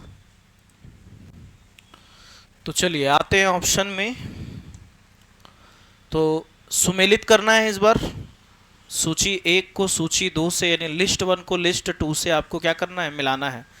तो जो हम लोग इसमें पढ़े हैं, एक क्या पढ़े हैं हम लोग? याद होगा, व्यवसायिक सत्ता का संकल्पना या पूर्ण प्रकट, ये तो पढ़े ना, पूर्ण प्रकटीकरण परिपाटी। अब यहां पर देखो कौन सा किससे मिलान होगा। जैसे पहला क्या लिखा है? स्थिर परिसंपत्तियों की लागत में से, अच्छा ये मूल्य, स्थिर परिसंपत्तियों को लागत मूल्य से, लागत में से मूल्य लिख दिया। वाह, थोड़ा सा टाइपिंग में क्या हो गया है? गड़बड़ी हो गया है। लेखाकरण विवरणों में आकस्मिक देयताओं के संबंध में परिशिष्ट टिप्पणियां।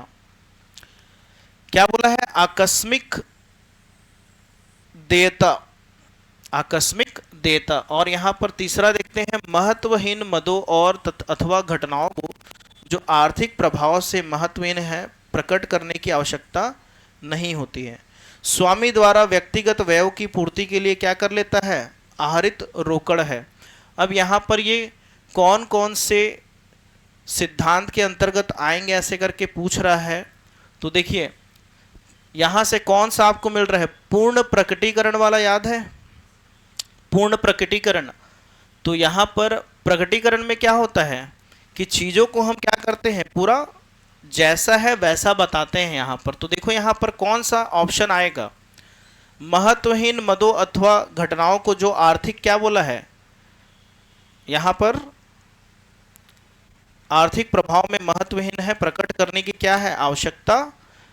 यही चीज तो बता रहा है ना। देखो यहां पर जो चीज हम पढ़े हैं, देखो यहां पर जो चीज पढ़े हैं उसमें से केवल एक ही चीज हमको याद है, कौन सा वाला, पूर्ण प्रकटीकरण वाला यहाँ पर, क्योंकि और जो चीज है थोड़ा सा चीजें अलग है जिसके बारे में अभी हमने नहीं पढ़ा है ना, तो जिसके बारे में हमने नहीं पढ़ा, मगर ये तो हमने पढ़ा है ना कि महत्वहीन जो बातें महत्वहीन है, यानी कहने का मतलब जिसका कोई महत्व नहीं है, ये सब चीजों को हम क्या करते हैं, नहीं लिखते हैं।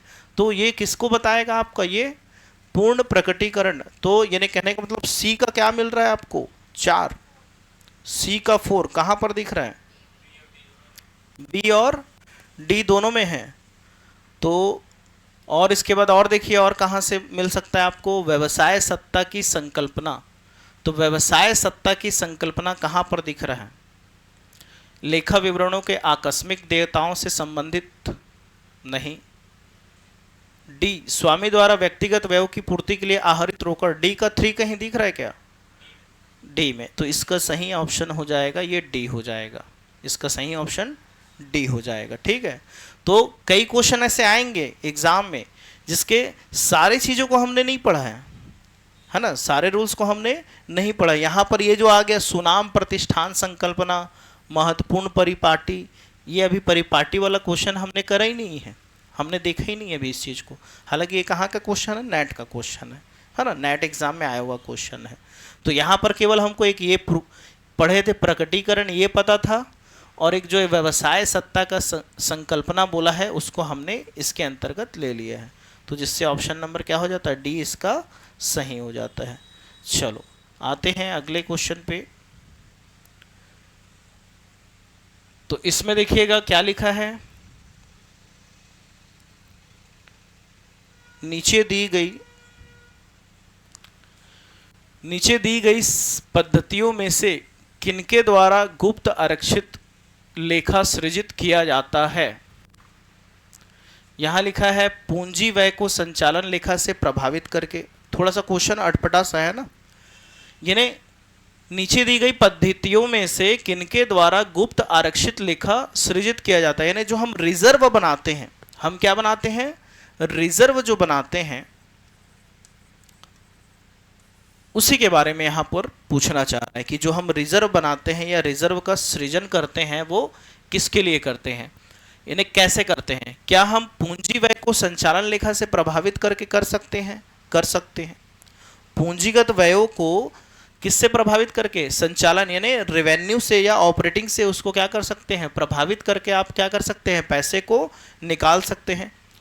कहने का मतलब ये है कि जो आपका लाभ है, जो आपका लाभ है, उस लाभ में से ही तो राशि निकालते हैं ना रिजर्व करने के लिए, उस लाभ में से ही क्या करते हैं, रिजर्व के लिए हम क्या करते हैं, पैसा निकालते हैं।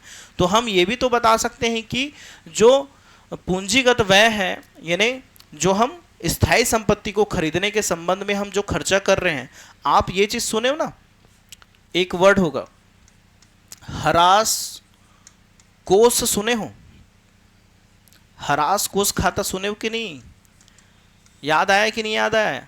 हरास लगाते हैं वो तो ठीक है, मगर हरास के संबंध में हम कुछ कोष भी या फंड भी क्या करते हैं, खोल लेते हैं, जमा। हरास कोष विनियोग खाता वगैरह पढ़े हो कि नहीं, बीकॉम में था फर्स्ट ईयर में, जब मशीनरी अकाउंट आप बनाते थे। तो ये वही चीज बता रहा है, ये वही बताना चाह रहा है कि आप जो कैपिटल एक्सपेंडिचर को संचालन लेखा से क्या कर सकते हैं, प्रभावित कर सकते हैं, अपने लाभ में से क्या कर सकते हैं, आप रिजर्व कर सकते हैं। ठीक है, वही चीज बोल रहा है। तो यानी पहला ऑप्शन क्या होता है, सही होता है। प्रासंगिक देयता को वास्तविक देयता के रूप में दर्शाकर, यानी प्रासंगिक है, किसी को बता दिया आपने कि भाई दुर्घटना हो सकती है, तो क्यों ना हम दुर्घटना के लिए पैसा कुछ इकट्ठा करें या जमा करें, रिजर्व करें। ये भी पॉइंट वही कहना चाह रहा है कि प्रासंगिक देयता को वास्तविक देयता के रूप में हम क्या कर सकते हैं, दर्शा सकते हैं। बिल्कुल दर्शा सकते हैं भाई, हम लोग बनाते हैं ना, अलग अलग फंड बनाते हैं, कर्मचारी क्षतिपूर्ति कोष वगैरह बनाते हैं, जो एम्प्लॉयर क्या बोल सकते हैं, एम्प्लॉय प्रोविडेंट फंड बनाते हैं या एम्प्लॉय वेलफेयर फंड बनाते हैं हम लोग। तो वही चीज यहाँ पर बोल रहा है, स्थिर परिसंपत्तियों पर कम मूल्यह्रास का प्रावधान करके, यानी हम जहाँ पर स्थिर संपत्तियों में पहले 10,000 प्रावधान कर रहे थे, उससे कुछ पैसा निकाल के हम क्या कर सकते हैं, रिजर्व कर सकते हैं कम करके उसको, तो ये भी कर सकते हैं। और कुछ देयताओं को छोड़कर या और कोई लायबिलिटी होगा उसको हम कर कर भी कम करके भी क्या कर सकते हैं, रिजर्व कर सकते हैं। यानी यहाँ पर ये सभी ऑप्शन क्या होते हैं, सही होते हैं ना, सभी ऑप्शन इसका सही होगा। यानी हम रिजर्व कैसे कर सकते हैं, यही पूछना चाह रहा था क्वेश्चन में, कि हम कोई कोष या फंड जो है रिजर्व है उसको क्या क्या करके बना सकते हैं। अब एक अटपटा सा क्वेश्चन ये भी है, देख लीजिए क्या लिखा है यहां पर। निम्नलिखित में से किस एक में अग्रतिथि ब्याज नोट किया जाता है। अग्रतिथि ब्याज ये आपका आएगा करेंट अकाउंट में। अग्रतिथि ब्याज, अग्रतिथि का मतलब होता है, जैसे यहां पर लिखा है पूंजी लेखा, अकाउंट करेंट, रोकड़ लेखा। ये जो अग्रतिथि लिखा है ना, ये क्या चीज है देख लो भाई, सीआई, कंपाउंड इंटरेस्ट, चक्रवृद्धि ब्याज के बारे में पूछना चाह रहा है। अग्रतिथि ब्याज को कंपाउंड इंटरेस्ट बोला जाता है, यानी जो ब्याज पे ब्याज मिलता है उसी ब्याज को क्या बोलते हैं, चक्रवृद्धि ब्याज बोलते हैं। और उसका एक नया नाम याद रख लो भाई, अग्रतिथि ब्याज। ब्याज का पैसा कहां मिलेगा, खाते पे ही तो मिलेगा। अब यहां पर अकाउंट करेंट लिखा है, करेंट अकाउंट होगा ना, अकाउंट करेंट आप एग्जिट कर दिया उसको, अकाउंट करेंट नहीं, करेंट अकाउंट बोला जाता है। क्या बोला जाता है, करेंट अकाउंट बोला जाता है। और पूंजी लेखा तो ये हमारे बिजनेस का हो गया, और रोकड़ लेखा भी किसका हो गया, बिजनेस का हो गया। तो कहां पर मिलने वाला है, करेंट अकाउंट में आपको ब्याज मिलेगा, ये चीज बोल रहा है, ठीक है। तो चक्रवृद्धि ब्याज के बारे में जो बात कर रहा है वही है। एकदम नया नाम सुने, खतरनाक वाला, मजा आ गया।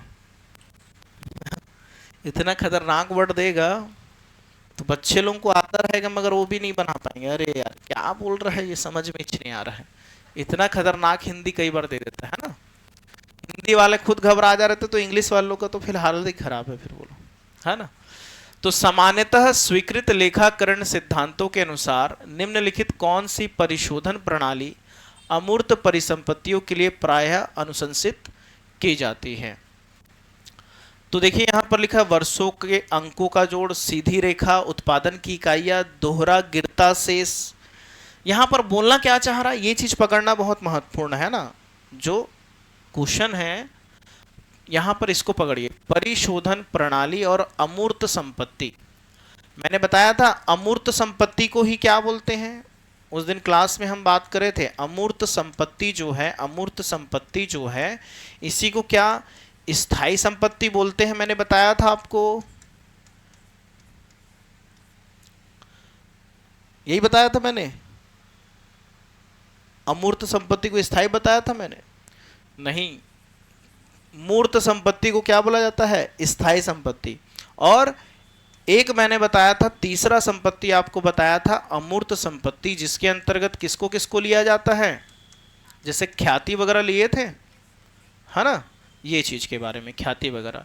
तो यहां पर जिसको हम मूर्त रूप में नहीं दे सकते हैं, जिसको हम मूर्त रूप में नहीं देख सकते हैं, उसी के लिए पूछ रहा है कि परिशोधन प्रणाली के लिए प्रायः अनुशंसित की जाती है कौन सा, यहां पर उसके लिए जो है यानी रिटर्न ऑफ करने का जो तरीका है वो अपनाया जाता है। तो यहां पर ध्यान रखिएगा, जो सीधी रेखा पद्धति पढ़ते हैं आप, स्ट्रेट लाइन मेथड, इसको यूज करने कहता है, ठीक है, स्ट्रेट लाइन मेथड।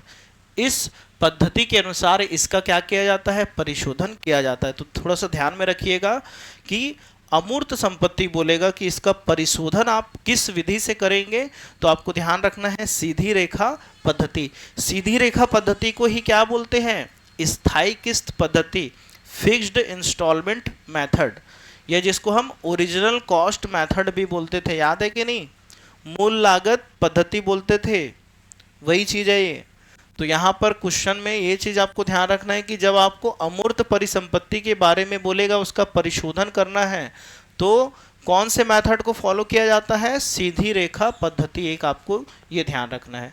तो अटपटे से क्वेश्चन भी थोड़े से आपको मिलेंगे, है ना। तो यहां पर ये क्वेश्चन पढ़ लेते हैं। जो लेखांकन का काम किया जाता है अकाउंटिंग का जो काम किया जाता है उसका प्रोसेस पूछना चाह रहा है इस क्वेश्चन में, कि व्यवसाय की एक सूचना प्रणाली के रूप में लेखांकन को संवहन की एक प्रक्रिया माना जाता है। लेखा सूचना प्रणाली के निम्न दिए गए सोपानों को क्रमानुसार लगाएं। यानी आपको यहाँ पर क्या पूछ रहा है, सीरियल पूछ रहा है कि भाई पहले क्या होगा, फिर क्या होगा, फिर क्या होगा।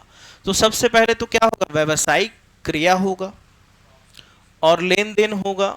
ये है ना, ये नंबर दिया है, सीरियल वाइज आपको क्या करना है, इसको बैठाना है। अच्छा, यहाँ पर ऑप्शन इज गलत कर दिया है ये आदमी।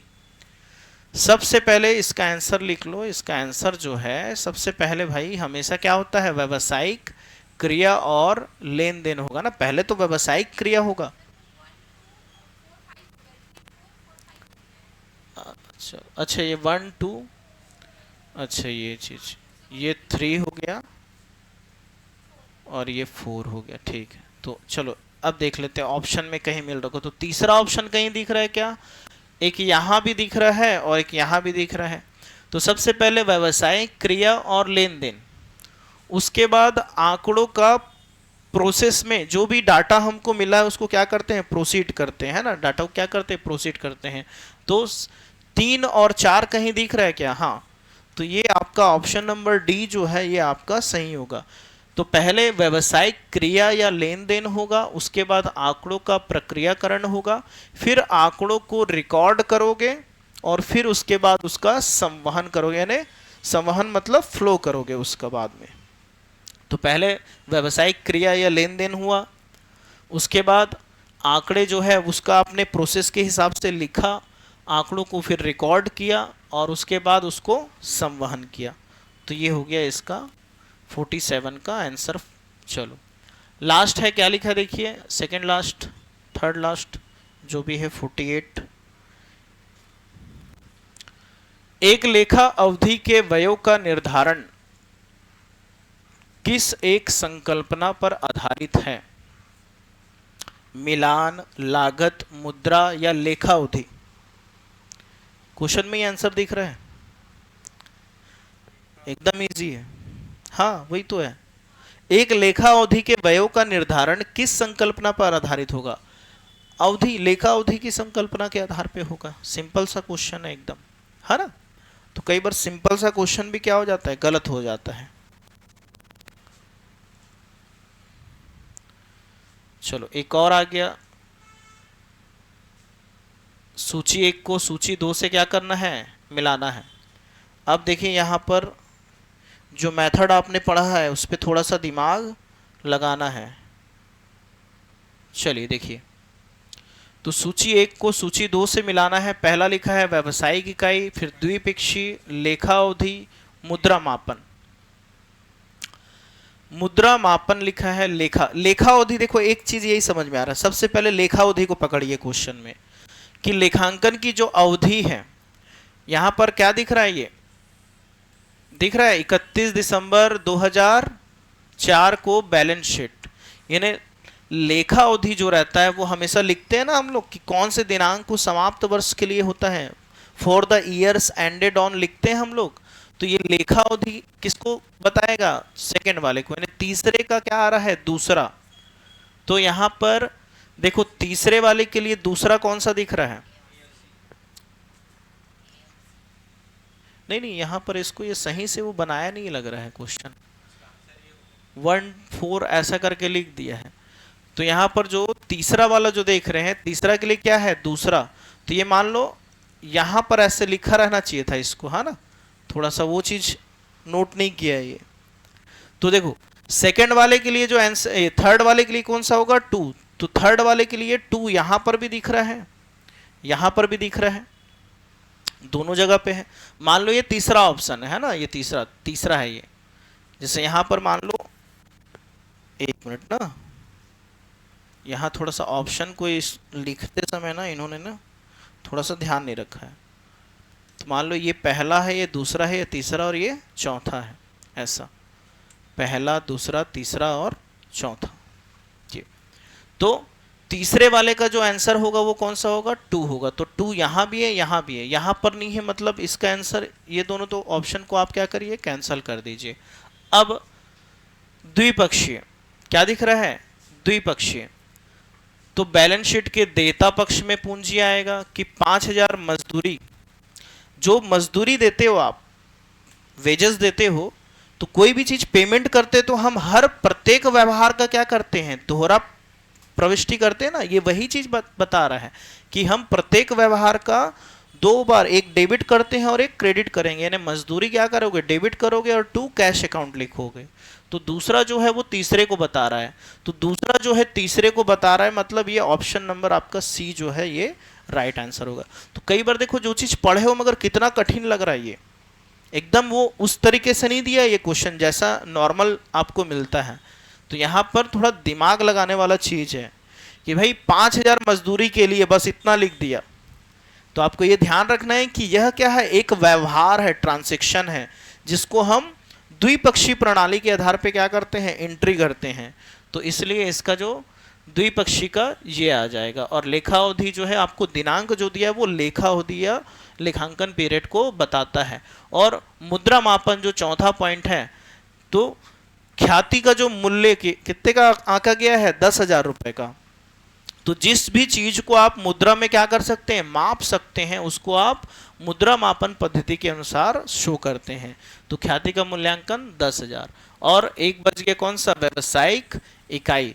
तो व्यवसायिक इकाई के लिए क्या आ जाएगा, ये पहला ही वाला, बैलेंस शीट के देयता पक्ष में पूंजी। ठीक है, तो इस प्रकार ये क्वेश्चन नंबर कितना हो गया, 49। चलो लास्ट क्वेश्चन है आज का, इसको भी खत्म करते हैं। तो 50 नंबर का क्वेश्चन है और इसको देखिए क्या लिखा है यहाँ पर क्वेश्चन में। निम्नलिखित में से कौन सा सामान्यतः स्वीकृत लेखा सिद्धांतों द्वारा विहित है। लिखा है, एक देश के सभी उद्यमों में लेखा पद्धतियों में एकरूपता। क्या बोल रहा है, निम्नलिखित में से कौन सा सामान्यतः स्वीकृत लेखा सिद्धांतों द्वारा विहित है। यानी लेखा पद्धति जो हम अपना रहे हैं या जो सिद्धांत है वो कौन सा स्वीकृत है, यानी उसके लिए सही आंसर क्या है, कौन सा होना चाहिए। एक देश के सभी उद्यमों को लेखा पद्धति एक समान, और सारे संसार के सभी उद्यमों में एक सी लेखा पद्धतियां, विभिन्न उद्योगों में अलग अलग लेखा पद्धतियां या विभिन्न क्षेत्रों में अलग अलग लेखा पद्धतियां, क्या इसका सही आंसर होना चाहिए। अलग अलग क्षेत्रों में अलग अलग लेखा पद्धति रखी जाती है। ठीक है, तो इसका जो सही जो आंसर होगा, विभिन्न क्षेत्रों में, यानी अलग अलग क्षेत्रों में अलग अलग लेखा पद्धति को क्या किया जाता है, प्रयोग किया जाता है। कहने का मतलब बिजली कंपनी अगर है तो उसके लिए लेखा पद्धति रखने की व्यवस्था अलग है, बीमा कंपनी है तो उसके लिए अलग है, नॉर्मल व्यवसायी लोग हैं तो उनके लिए लेखा करने की जो पद्धति है वो अलग है। तो विभिन्न क्षेत्रों में, क्योंकि उद्योग बोलेंगे तो यहाँ पर सीमित हो जाएगा ये आंसर, केवल उद्योग तक सीमित हो जाएगा। तो क्या कॉमर्स हमारा केवल उद्योग तक सीमित है क्या, भाई सेवा क्षेत्र में भी है, निर्माण क्षेत्र में भी है, सभी जगह है कॉमर्स। तो अगर इसका आंसर ये लेते, ये भी हो सकता था, ऐसा नहीं, मगर यहाँ एक उद्योग वर्ड लिख दिया है तो उसको सीमित कर दे रहा है उसके आंसर को। और यहाँ लिखा है विभिन्न क्षेत्र, हाँ कॉमर्स तो बहुत सारे जगह पे, हर जगह व्याप्त है कॉमर्स, और अलग अलग क्षेत्रों में अलग अलग प्रकार से क्या करे जाती है, लेखा पद्धति रखी जाती है। एकाकी व्यापार में अलग रखते हैं, साझेदारी में अलग चलता है ना, कंपनी में अलग चलता है। तो यह इसका आंसर जो सही होगा वो डी ऑप्शन यहाँ पर राइट होगा। तो समझ में आया, लगभग 50 क्वेश्चन आज हमने किया है। तो क्वेश्चन तो वैसे बहुत सारे थे मगर अभी टाइप इतना ही हुआ है तो आज इतना ही करते हैं। आगे के जो क्वेश्चन आंसर है अपन अगले क्लास में देखेंगे, है ना। चलो तो बढ़िया, सबको मज़ा आया, ठीक, चलो बढ़िया, मिलते हैं, बाय। तो जो भी एडमिशन लेना चाहते हैं जल्द से जल्द क्या करें, एडमिशन ले लें भाई। चलो बाय, बंद करते हैं।